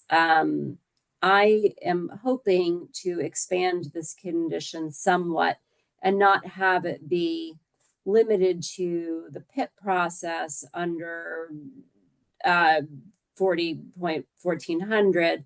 I would like the applicant to agree to a more affirmative obligation to notice and hold at least one abutter meeting and not put the onus on the members of the community to provide their email address to the town's LSP.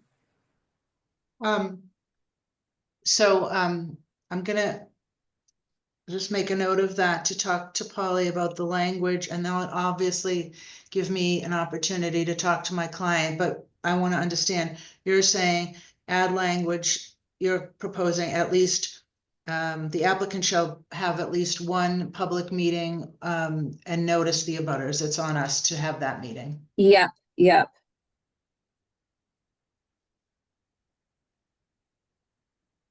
And that would obviously, I assume, be prior to any remediation work. Correct. I mean, if the abutters also want to trigger a PIP process, I think it's okay to leave 25 in, but I am hoping that the applicant, having heard the concerns of this board and the neighborhood around this environment, this particular environmental, issue, would do some more affirmative outreach to the neighbors once any reportable concentrations or, other environmental conditions have been identified. Just putting a note in here so that we don't Yep. miss. Okay.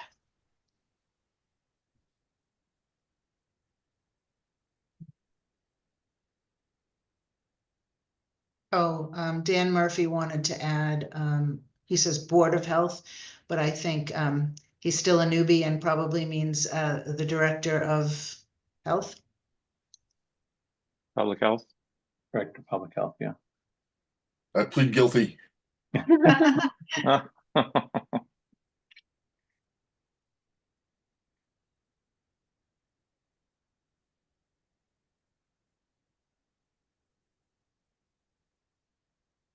Where are we? We are on 28, as far as I can tell. Can we jump back to what is itemized as 27 though? Sure. Do we need a definition for commencement of construction? Which we've done in the past in decisions. Yeah, Dan Bennett, how do you define commencement of construction? Yeah, there is a definition that we've used in other decisions, which we can copy and paste, but that is, it's once you start moving soil, cutting trees, it's, very early in the process. It's not excavation for foundation. So it's much earlier than that. So we can, and if Polly can't find it, I can send it to you, Jennifer. Very good. I've seen it in other decisions defined, so. Yeah. Great. 28, I think we'll just have like an extra the before 310.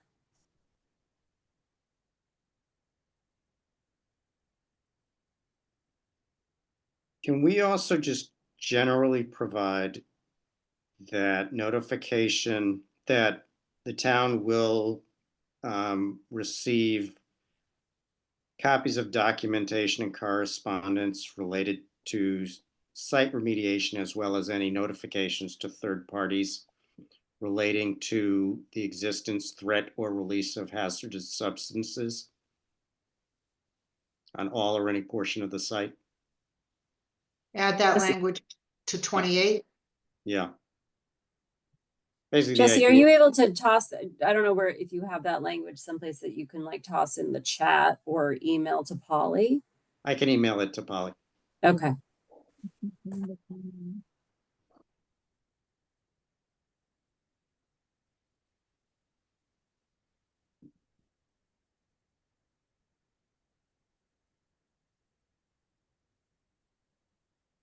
Okay. I wanted to ask a question as we get into these blasting permit conditions. Do we know definitively that a blasting permit will be required, or that blasting generally will be required? here? Yes, It definitively will. yes, for the underground garage, it for sure will. This whole area has ledge, and we don't want to make the same mistake that 1180 Boylston made. so. Understood. Understood. I just wasn't sure if we needed to build in any kind of contingent language, like should a blasting permit be required, but if you're certain, then we can leave it as it is. And I think these are conditions that we have seen and approved on other 40B projects that have blasting. I did not have a comment on any of them until paragraph 47.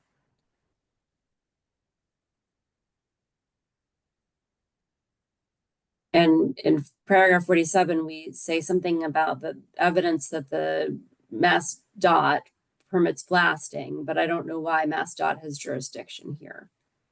They wouldn't, that must have been A from the holdover from Hammond, yeah. yeah, from Boylston, yeah. Yeah, Mhm. so I think we need to take that out.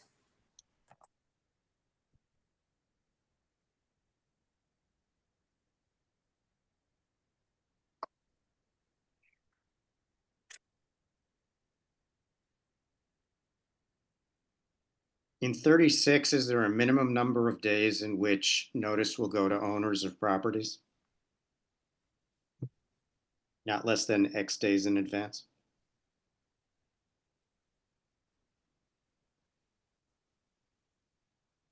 I'm happy to add some time frame. Yeah, I would suggest it. I don't know what that time frame is, but it should be a reasonable advance period of time. So what I'd like to do is just check with our engineer who's been, we've been consulting with on the blasting. And Yep. we'll add a time frame here. Suggested anyway to the board.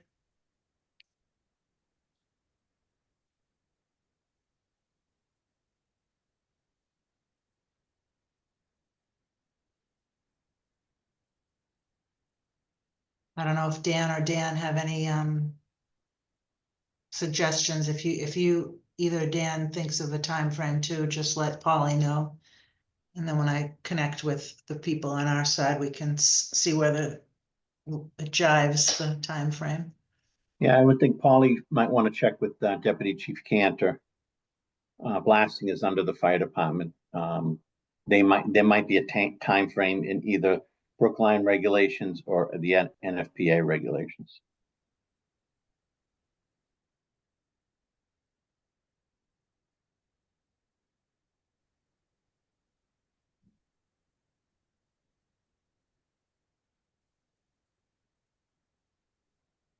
Okay, what else do people have? I don't think I have anything until 73. But Jesse, I'm sure you have things. Thanks for that vote of confidence. 55. See, you did. Yeah, I did. The reference in the last line of 55, market rate, units, capital U, and then refer as defined below, because you define them below.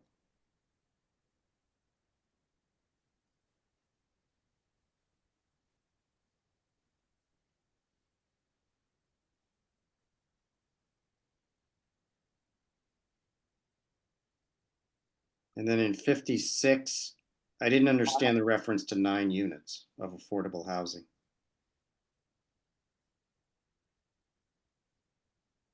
Where does it say that? It's 56. last. Yeah, that's a good catch, Jesse. Fire units will be no fewer than 26 units. It's 26. Yeah, okay. I was wondering whether I was missing something.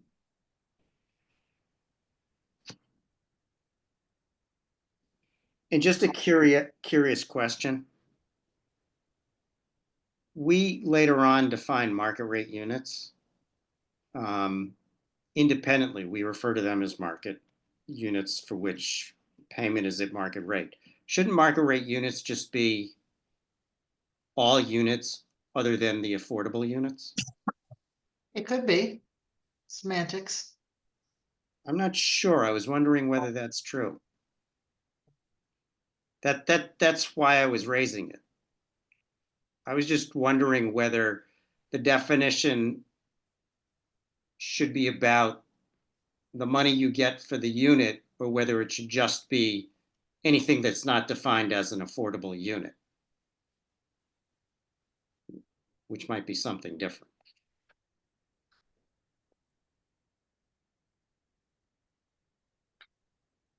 Anyway, okay. 63. Do you want me to make a note for Polly to check with Emily DeHoog on that? If it Yeah. Yeah, that matters? would be a great idea. Okay. Yeah, because I suspect well, I don't know the answer. I mean, it may be that it's defined in the regulation, which I guess then it makes sense. But absent that, I think I would want it to be anything that's not an affordable unit. I have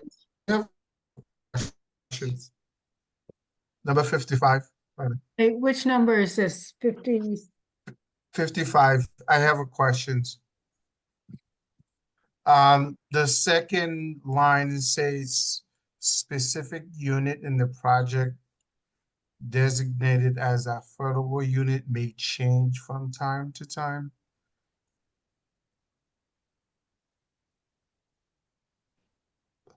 So I'm trying to understand what may change from time to time. I know it says no fewer than it says no fewer than 9 units in the project that are affordable. 26. So yeah, if we change 9 to no fewer than 26, but what may change from time to time? Is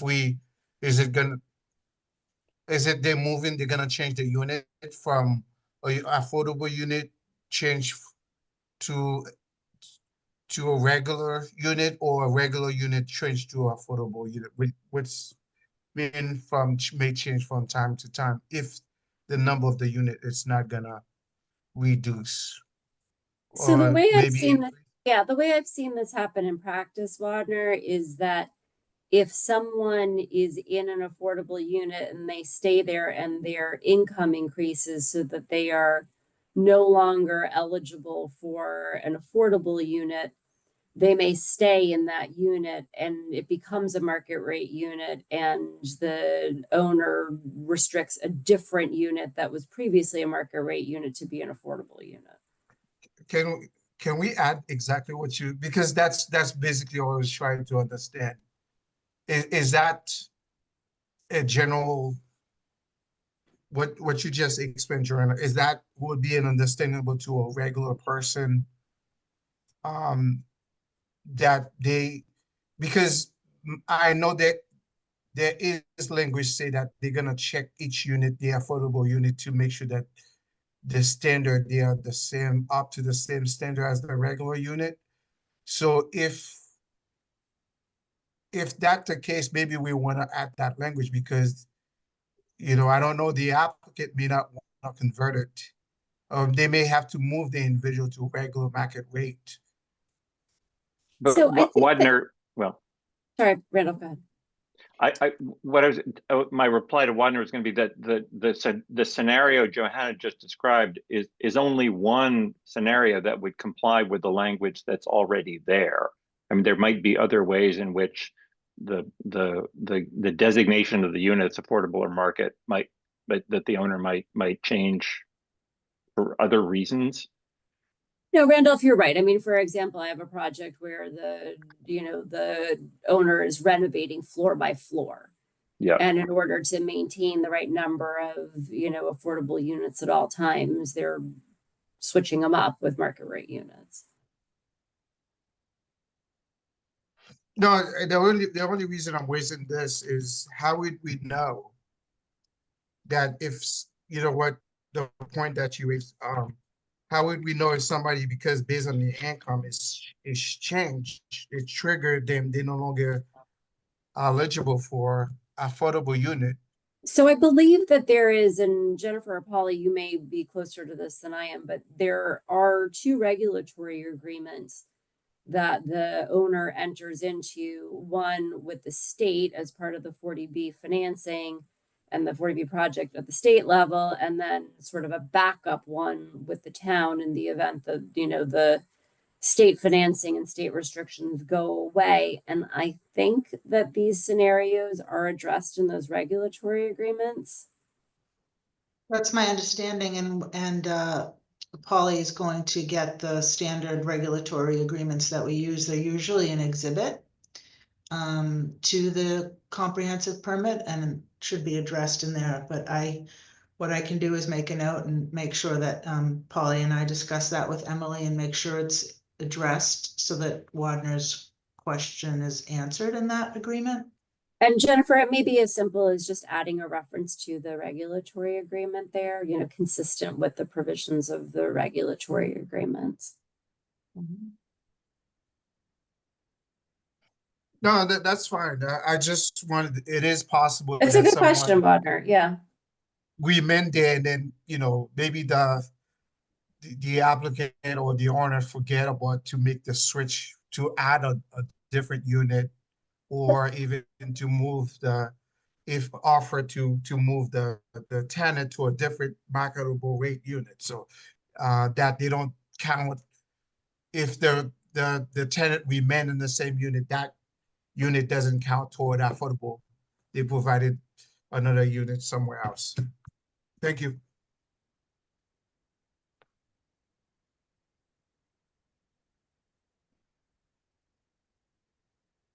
No, I guess I was.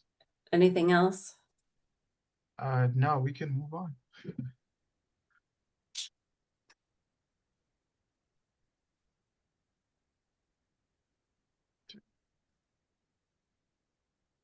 Board, where should I go next?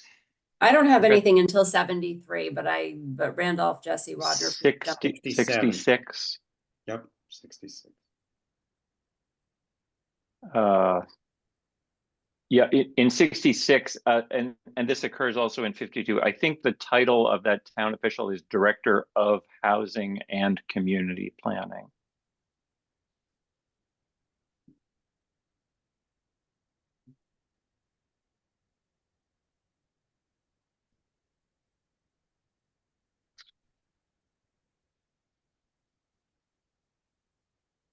$67. 67 wouldn't, Yeah, I just discussed that today with the building commissioner, and if he's still here, we decided that it would just read no more than one temporary certificate of occupancy shall be issued by the building commissioner for units designated for rent at fair market rates until at least one certificate of occupancy is issued for an affordable unit. I'm sorry, no more. for every 4. For every 4, right? It's just a ratio, Yeah. right? Yes. And then the And- second sentence can be deleted. And is it temporary C of O or any C of O? I think You could, well, I put temporary because typically, you know, they start at the top floor and work their way down. So they'll, all the common areas need to be completely finished. Then I'll start issuing TCOs per unit. And they will, it allows them to get renters and people in there while the remaining units, and it probably could be over a period of 6, 8 to 10 months. Is there any circumstance in which this would apply to permanent C of Os? No, because again, that's at the end of the job when everything's 100% done. Okay. So Great. just so I understand what the change is, I'm taking out this sentence. It's not needed anymore. At the end of the day, No. as long as it reads one TCO for affordable for every 4 market rate, that's what we're looking for. No more than one temp sale issued by the building. Okay, Instead of the phrase until at least for every, so it's 1 to 4. Yeah. Yeah.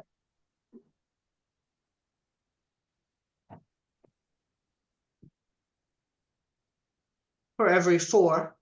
Certificate of occupancies. Yeah, market rate, yeah.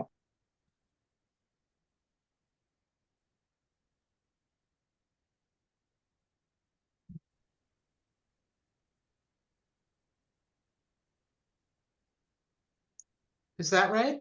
No, it's backwards. Yeah, that's Because what I thought. That's yeah, what I it thought. should be you have to give a TCO for one affordable unit. That gets you 4 market units because that's the ratio in the building. Polly, I'm gonna ask you to give me the language on this one. That's fine. I will do Yeah, that. we've done that one before. Yeah, we have that. It sounds like standard language.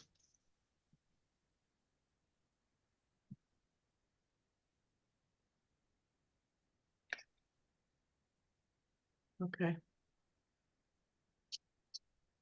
Actually, can the 1 to 4 may be from a 20% building, but this is a 25% building. So that suggests to me it should be 1 to 3. Well, I don't think that's correct, but can I work with Polly and look at the prior? Dan said 1 to 4, but. Yeah, Right, but we can, isn't it the case, Jennifer, that's 25% affordable units in the whole building? Yeah. Right, we that can means work with whatever ratio we Yeah, need. yeah. I'm comfortable with Yeah, whatever we've had ratio other works out. projects that have been 20%, and I think the 1 to 4 is a holdover from that. Okay, let us check the 20 and the 25 decisions and then we'll add it. Thank you. Yeah.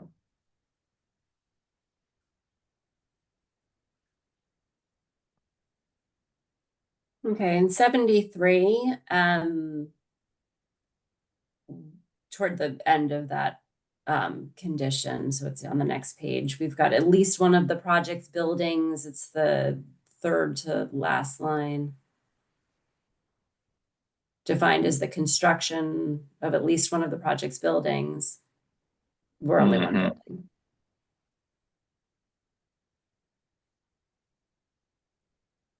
So I think it would just be of the building, the foundation for the building, yeah.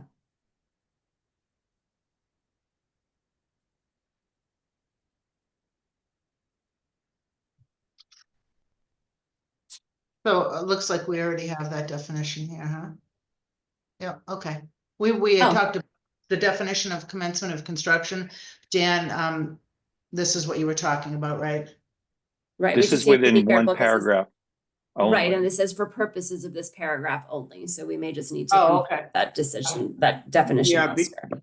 Because in some of the decisions, we needed actually 2 definitions for commencement That's of right. construction.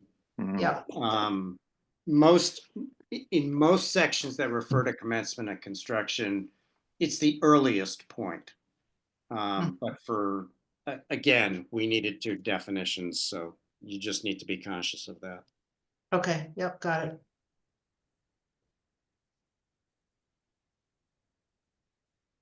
Next.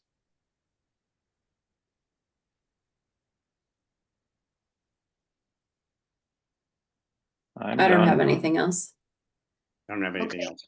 So I'm going to send this back to Polly. I'm going to work with Polly, Dan on all the information that needs to be gathered.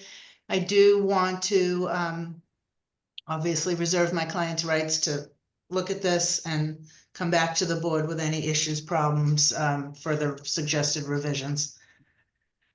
Okay, So- that sounds good. Thank you. And And obviously it's also under reservation of rights as to the board members. Of course. yes. And so we will take another look at the revised waivers list and the updated draft decision with conditions at our next meeting.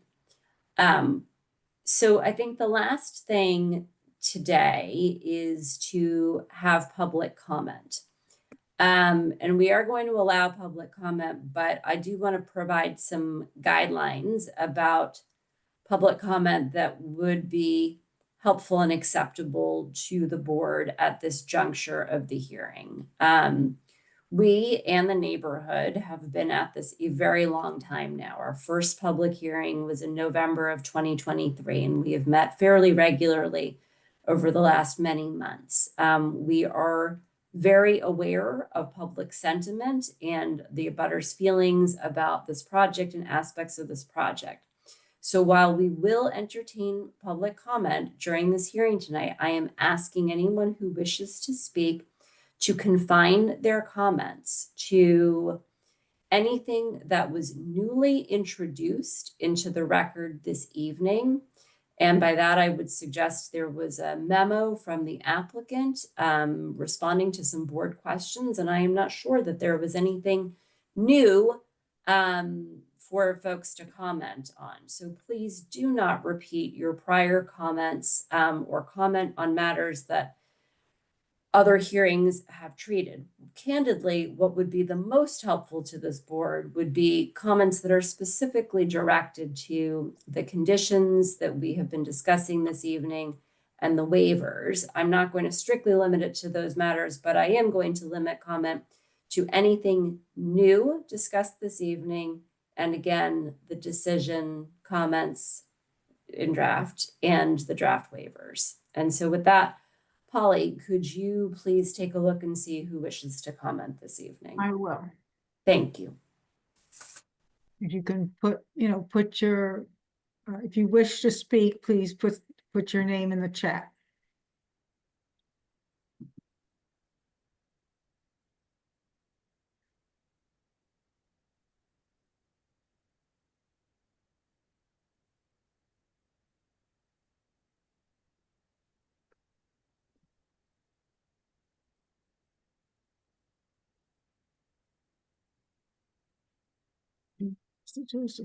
Okay. Janice Khan, if you would unmute yourself and you can go ahead and speak. Okay. Thank you very much, Polly, and thank you to this board for such a very thorough set of conditions.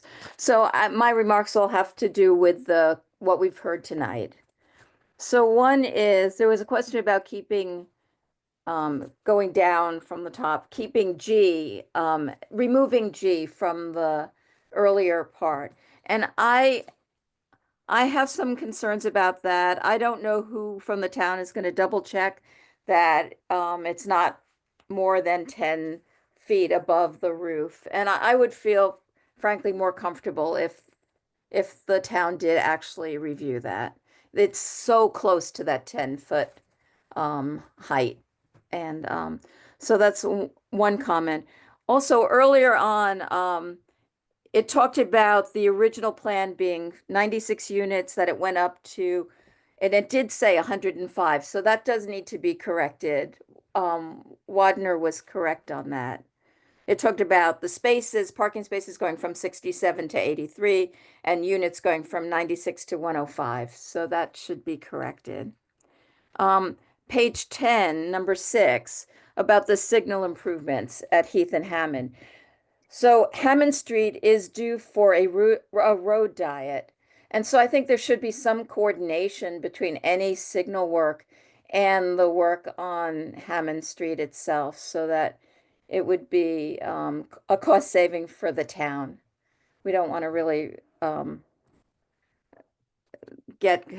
we really want to make that a seamless effort, and very much appreciate having more signal work done at that intersection. And while we're talking signal improvements, I'm hoping that it will also include pedestrian safety improvements, crosswalks, for instance, and maybe signage. That is a very tricky intersection for pedestrians, and it will be for cyclists also, because that's part of why there's going to be a road diet. Another issue is that I think it's really important that there be a contact set up for neighbors regarding construction issues during construction. And I didn't see any mention of that, but I know that we had that for 1180. And I think it's it's really good for the neighbors to have a contact person. One never knows what issues are going to come up. And then I would just like to, I did write a letter in preparation for this meeting about the fact that I didn't see in the 1180 conditions, which I looked at, that it's really important that the public spaces and the spaces that are in the public way are available to residents, and that employees from the construction company or whatever not take those spaces. And I brought up the fact that there is a person who is disabled and needs to have access to the space in front of her home, and often there are construction workers parking there. And I know it's not this particular construction problem, but just to be mindful and maybe put that into a condition. And thank you very much. Thank you, Janice, and thanks for your ongoing participation in this hearing.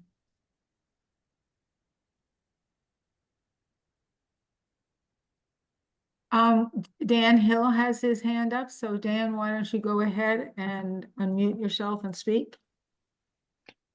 Okay, thank you very much. My name is Dan Hill. I'm a land use attorney, and I represent several of the neighbors and abutters to this project, including those on Sheafe Street and Heath Street. I did want to speak tonight on a few issues. I'm limiting my comments to submissions that were made by the applicant since the last hearing, which according to my notes was April 2nd. And I did send to the board a letter outlining our remaining concerns with the project. It's true, it's long, it's lengthy, but that reflects the fact that there's still a lot of outstanding issues with the project. It's unfortunate, in my opinion, that the board is moving forward with an approval and wordsmithing a draft decision tonight, because in our view, there's a lot of critical design issues that remain outstanding, and that these should be resolved first before the board would consider approving a project. So I'll just launch into them, and I'll keep my comments as brief as I can. My grandmother once told me that before I say something critical, I should say something nice. So I did want to acknowledge that the revised plan set that was filed by the applicant on April 22nd is very, very thorough. It's much improved from the last plan set. It includes the survey plan of existing conditions, which was missing in the original set. So that's answered some of our questions. With respect to stormwater design, there was an issue that came up tonight about the setback, and the setback we're talking about here is the setback of the infiltration systems to on the property line on the western part of the site that directly abuts my clients at 557 Heath Street and 22 Sheafe Street. The applicant made several comments tonight that the 10-foot setback appears in the stormwater handbook, and that somehow that he characterized those as suggestions or guidelines. That is categorically false. The stormwater handbook is binding. It is referenced in the state DEP stormwater regulations. And there's case law from DEP that specifically says that the stormwater handbook is part of the regulations and must be complied with. There are no variance provisions within the stormwater handbook. I acknowledge that it is oftentimes reviewed in a sense with flexibility, and the applicant is correct that this is a redevelopment project through which the stormwater standards or the stormwater handbook is treated with more flexibility. But the point of that is that the requirements can be waived upon a showing by the applicant that strict compliance is not practicable. And in this case, the applicant has not met that burden. The applicant cannot demonstrate that it has to have this waiver from the 10-foot setback requirement. The applicant has not shown you, the board, why they can't move the infiltration system to a different part of the site so it's not right up against the property line. We all know why it can't happen. The reason is because this site is maxed out. The applicant has created its own hardship by overutilizing the site with buildings and pavement, and there's no area left to put stormwater infiltration except right up against my client's basements. This is not how Chapter 40B was intended. The applicant is showing a disregard for its neighbors unnecessarily just to maximize its profit from the project, and we reject that. The other concern with putting this against the property line is that the applicant is proposing to put this impermeable barrier wall, this plastic sheet, along the side of the infiltration chamber that's underground. So that does accomplish an objective of preventing water from getting into our basements. So that's good. But at the same time, you're going to have essentially two walls on both sides of this infiltration chamber. And that's going to have the effect of causing the groundwater that's below to mound up, because that water is not going to be, the water that's being recharged will not be able to disperse horizontally. It's going to be stuck in this column, and that's going to cause the water to mound. And that's the mounding analysis that I was referring to in my letter. Attorney Gilbert is correct. That's not required under the stormwater handbook, because they're showing 4 feet of separation between the bottom of the chambers and the seasonal high groundwater. But that doesn't mean it doesn't have to be asked for, or that it can't be done. A mounding analysis should be done here because of these unique circumstances where you've got two walls on both sides of the chambers and a likelihood that there's going to be mounding. If there is mounding, and we've seen this in other projects, if there's mounding, that will have the effect of reducing the capacity of the infiltration chambers to recharge. That means water is going to back up and then either flood the site, or excess water will go out the pipe that's connected to Sheafe Street that goes into the municipal drainage system. Either way, this violates the state stormwater standards, and it violates the MS4 permit, which the town of Brookline is obligated to comply with. So these are substantial design issues that could be easily fixed by the applicant just doing the mounding analysis that we suggested that they should do back in January. The test pits that were done, again, I'll be positive. That's an improvement. We asked for the test pits to be done. Two test pits were done, and it established the elevation of groundwater. I will point out, however, that is actually not sufficient, because the stormwater handbook requires 4 test pits. The attorney stated that this is one system, not 2, but that's not what's shown in the plan. There are 2 different blocks of chambers. But regardless, even if it's one system, you still have to put a test pit every 50 feet, and this system is 140 feet long. And by the way, with respect to mounding, we know there's ledge down there. We know that there's ledge or bedrock 10 feet below the surface, so that's yet another barrier. So you've got a column of plastic sheet on one side, you've got building foundation on the other, and then below these chambers at 10 feet, you've got ledge. So that's going to create basically this bathtub. Once that fills up, it's going to overflow, it's going to back up if the water does not recharge into the ground. And we don't know, we're just guessing that this water is going to disperse, but we don't have a mounding analysis to answer that question. With respect to the dry cleaner site, there was an opinion letter provided to the board from the LSP for the developer. I'm not going to say anything more on this, except for the fact that we still do not have groundwater testing or soil testing on the dry cleaner parcel itself. It's very suspicious to us that the applicant did a phase 1 and a phase 2 of the entire site, except for the dry cleaner, which is the biggest concern on this site. And in our view, the board should require the data to be collected before the permit's issued on the dry cleaner site. And then some new comments based upon the plans. And again, I applaud the applicant for producing what I think are very, very good drawings showing the elevations of the building and streetscapes, and they do raise some issues. So the first issue is actually one of the big issues we have is that there seems to be a discrepancy between plan sheet A700, which claims that the setback is going to be the building setback on 555 Heath Street is going to be increased from 11 feet to 15 feet. But yet the applicant's survey plan, which is a different sheet in the plan set, that survey plan shows the existing building setback to already be 15 feet. So it seems to me that what's happening here is that the project is actually going to be reducing slightly the building setback on the western side of the property, but yet is going to be increasing the height, of course, from what's currently a 2 or 3 story building to a 6 story building. You already know the shadow impacts. Your peer review architect, Cliff Bomer, who, by the way, I have a great deal of respect for. I think he's an excellent peer reviewer. You know, he correctly stated that there's going to be, no question, shadow impacts on those two direct abutters on the west side in the morning hours.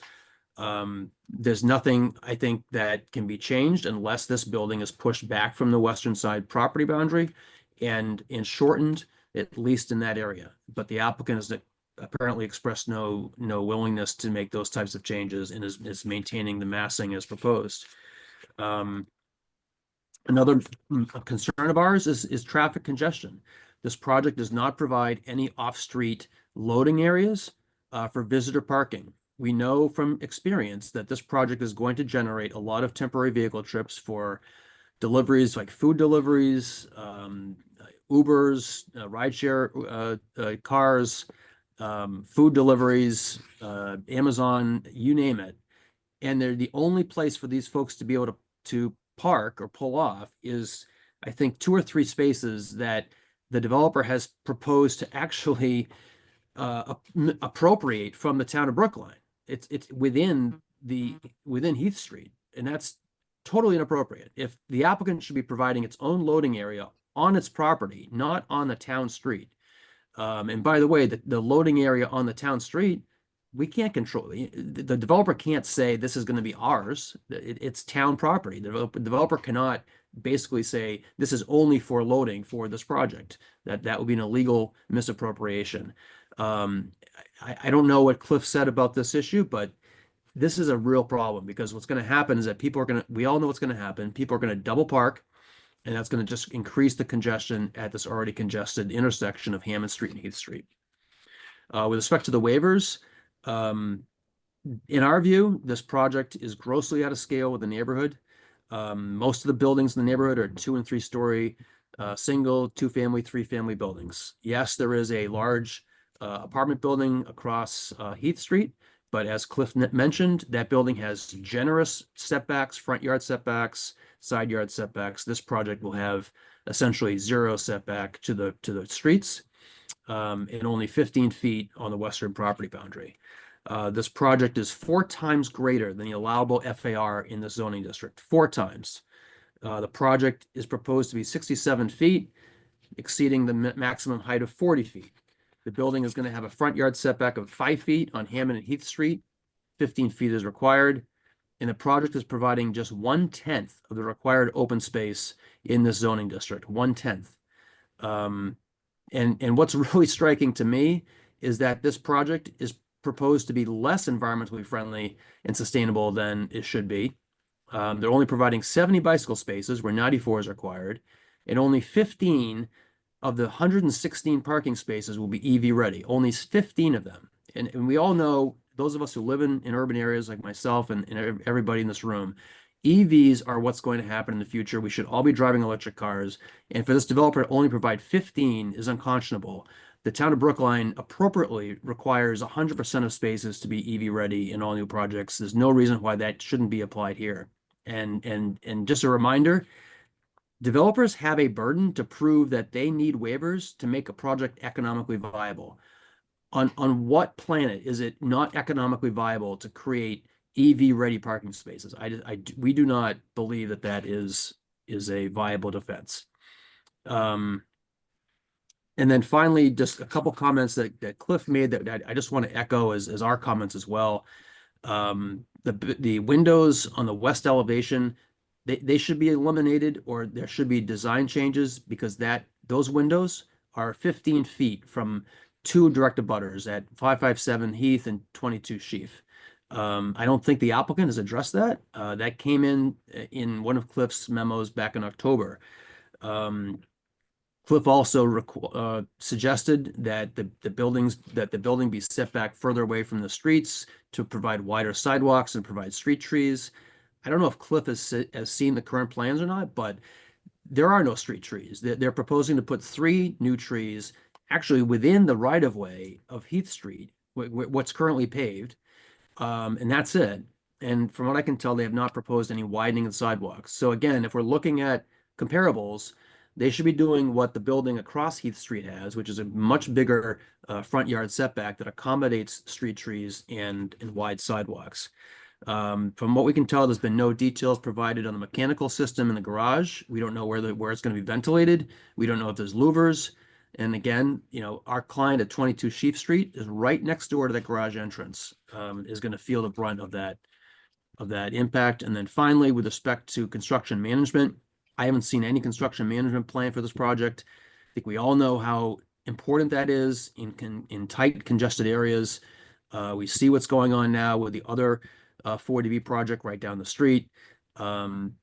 There should be, before this hearing closes, a construction management plan that the applicant provides, that at least provides details on where things will be staged, where vehicles are going to park, and vehicle travel routes. So in closing, we would strongly recommend that this board not close the hearing and that this board require the applicant to scale back this project. It is too dense, too intense, has a lot of negative impacts that not just us, but others have raised on the abutters and on the neighborhood in general. So we would ask that the board ask the applicant to reduce the size, scale, and massing of the project to make this a more livable and sustainable project for the town of Brookline. Thank you. Thank you, Mr. Hill.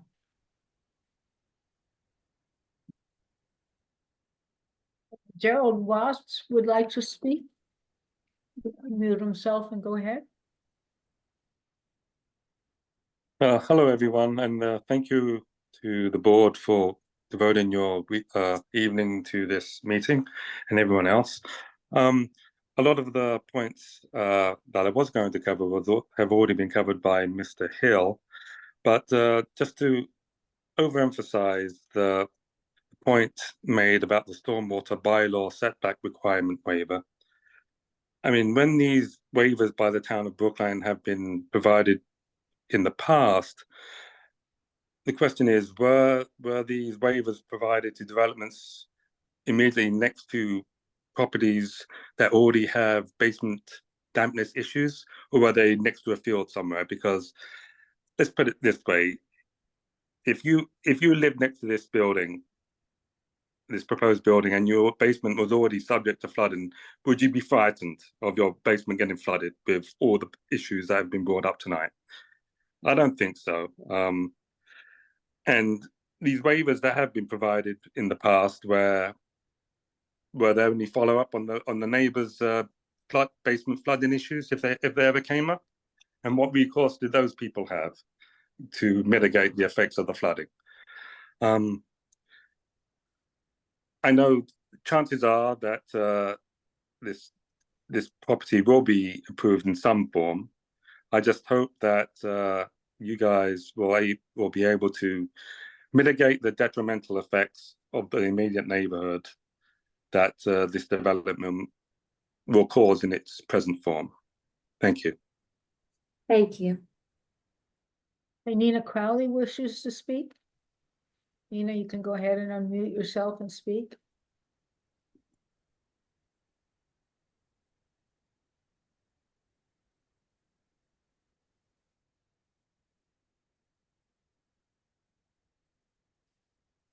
Mute. Hi, I'm sorry. It take me a while. So I want to making comments on 2 points. One is the basement. The stormwater design have a 10 feet requirement, and right now the developer have 5 feet. And as Jared already mentioned, a basement currently already deal with flooding situation when have a rainstorm. But unfortunately, when I see the conditional approval or this paper, here says, you know, the existing basement flood issue has nothing to do with the project. That is very, you know, sad to see this kind of sentence show up in this document. Just like Jared said, the design it has their fraud. The reason they require 10 feet away, they has a scientific foundation. You move this huge stormwater system closer to the abutter by waiving the requirement. And just like our attorney Dan Hill pointed out, with this bathtub effect, the water have nowhere to go except just flood our basement even further. If you are the abutter, think about, do you want to be in that situation? Does the developer is going to provide escrow fund for future repair or damage? And this is the question. Number two, ESA, ESA requirement. The ESA study is for any commercial site is a basic requirement during any financial transaction. Now, the fact of the developer did not have this and did not do this only in this particular lot, but they did update the garage ESA study in 2022, which is a year later than they acquired the cleaner site. Why? Is this a coincidence or is some kind of intention, premeditated intention? So the ESA requirement study, just like the document says, the town did require several times, and developer refused to do it. It does not seems like now the town, the board seems want to go along with it. But the problem is the board also have responsibility to evaluate environmental and public health risk. This is under 760 CMR 56.07. This includes the right to deny or condition a 40B permit based on such a funding, even in the face of housing need. So once you provide this comprehensive permit, even with a conditional ESA study report before the building permit, you basically, the board is out of the picture, is powerless. And the public have no platform to voice the concern. And as the LSP of the developer, LSP last time in the hearing says, answer the question, that the site could find the degree of pollution is not suitable for residential building, or it requires a large amount of work or effort to do the ground cleanup. And also there is a problem for the polluted soil disposed, as the LSP, Mr. Taylor,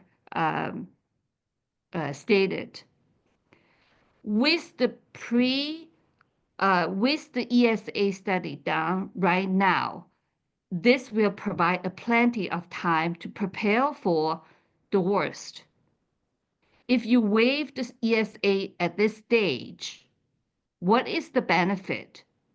And what is the procedure or protection for the neighborhood in terms of health and risks and the well-being?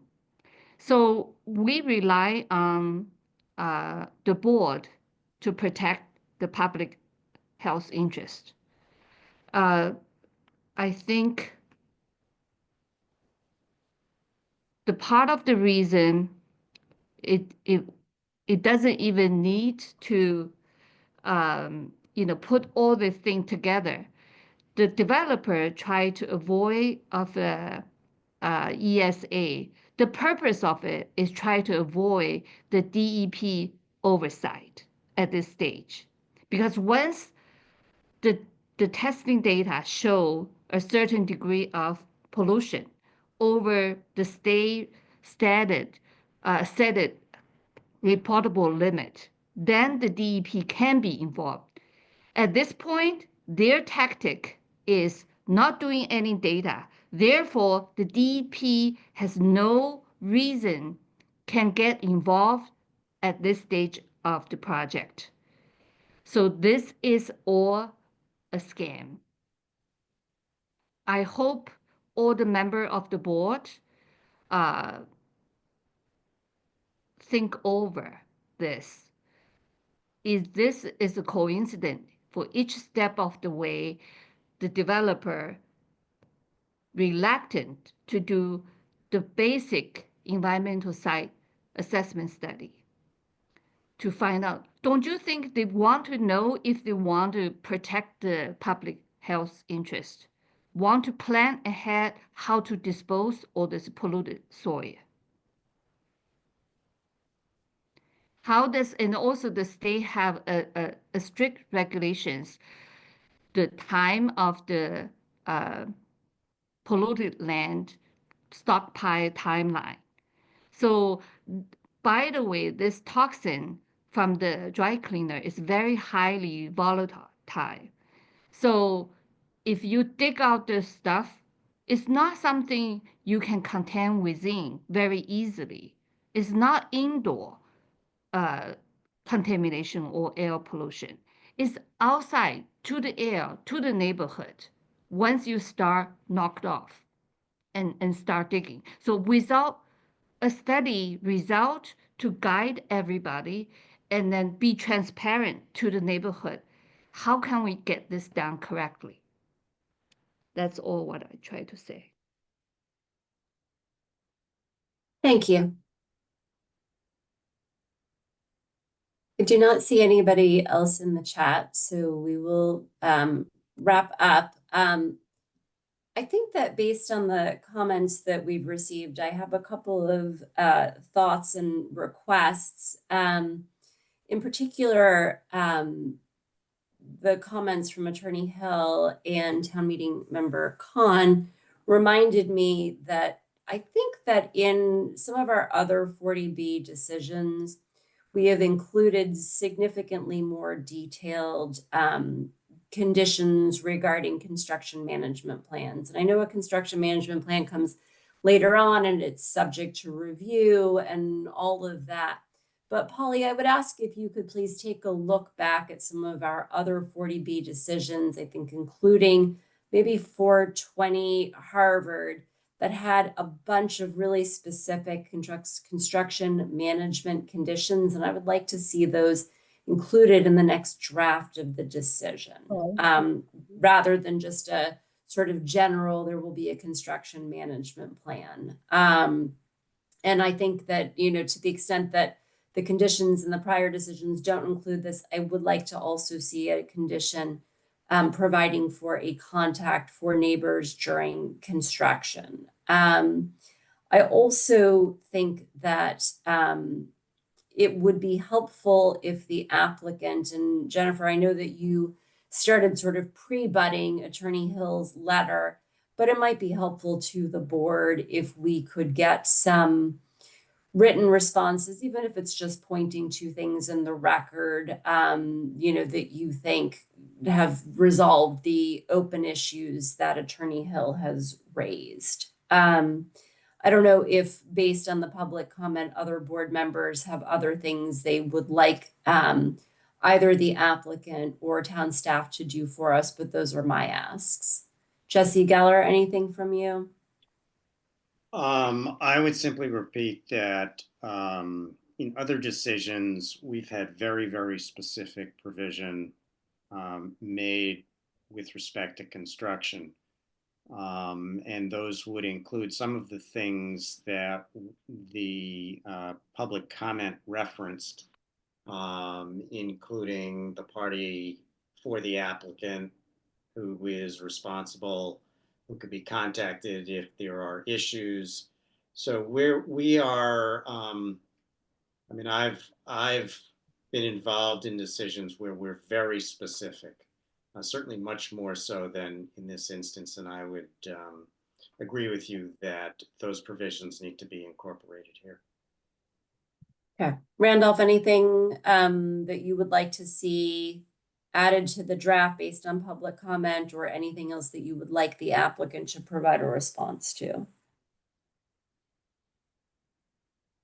Randolph, you're muted. Yeah, sorry about that. This may have been implicit, Johanna, in your comments about the construction management plan. One of Janice's comments was about the availability of parking spaces in the public way during construction.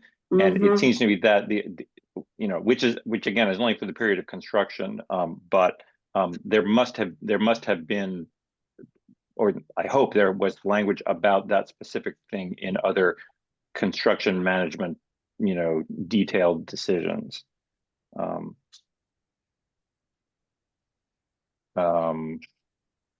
I'm just looking at notes about the comments.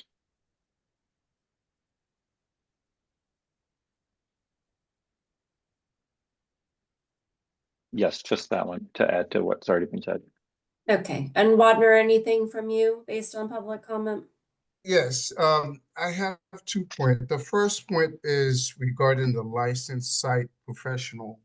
At last meeting we had, the board received substantial information from the licensed site professional that allowed us to move regarding the environmental concern and safety that we have regarding the dry cleaning site.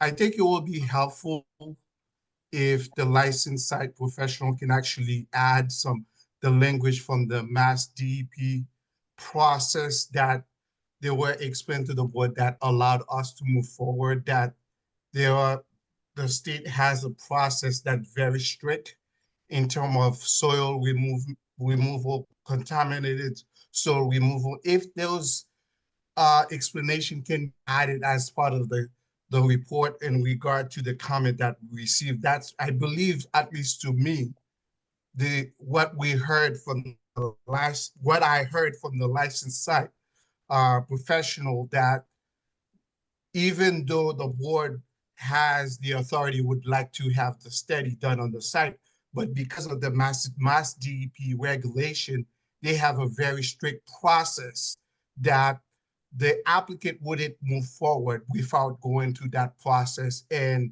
getting, they meet the requirement, allowed them to move forward.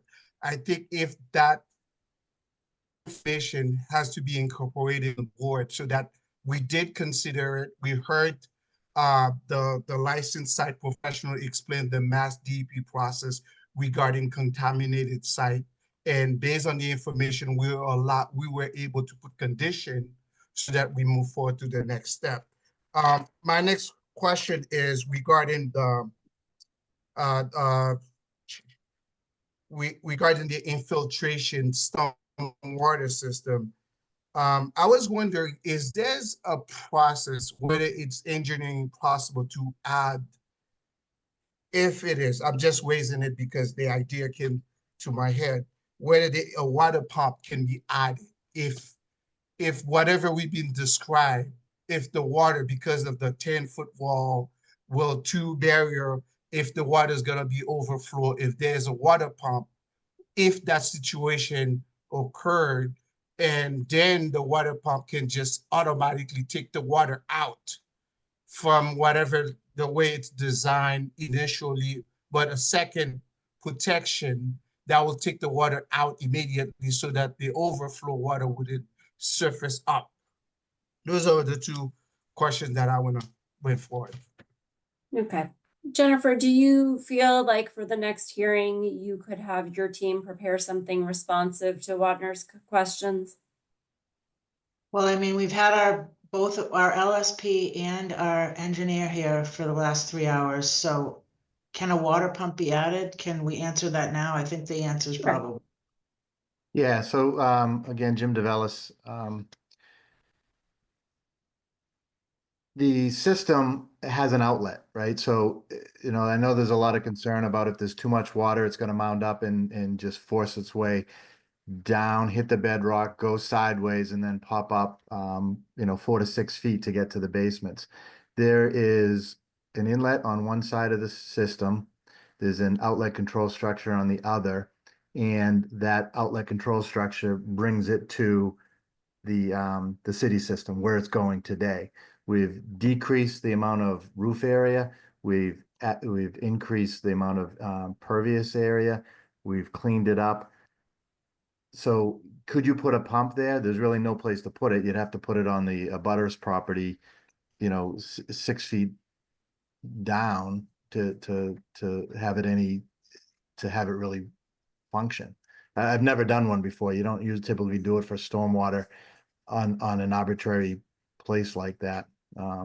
But there is an outlet control structure, so it's not just a closed system where it's just continually going into the ground. It will overflow into the city system where it does now, just at a lesser rate.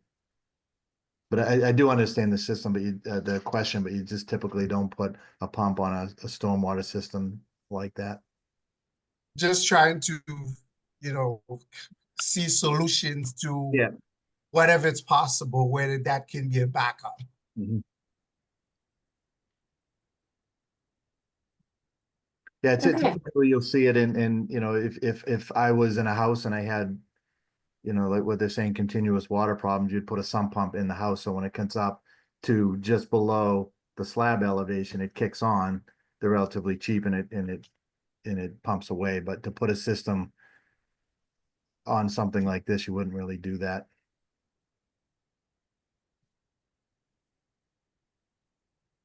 So, I think, Wadner, you have heard the answer to your question now. I do see that there has been, although comments in the chat are not public comment, I would pass on to the applicant team that we have received a request from one of the direct abutters to install a French drain system in their basement.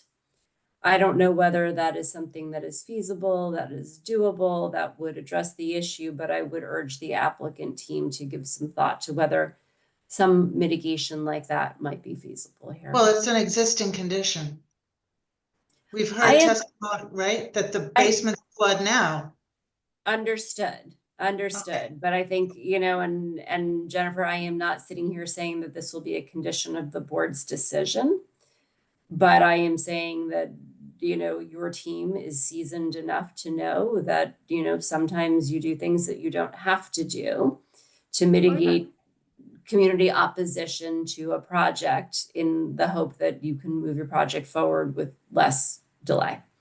Oh, I see the question, and we will definitely talk about it. And I understand the detailed CMP that you're looking for, and we've worked on some of those and other conditions with Dan Bennett. So I'm sure that Polly can pull together one from another decision. No problem there. Okay, thank you. Work on it.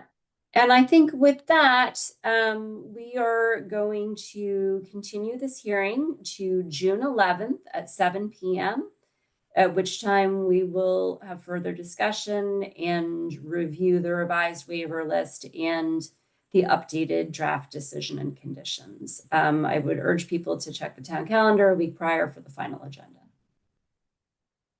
Thank you to the members of town staff who are here. I know it's a late night and we really appreciate your input. Thanks to the applicant team.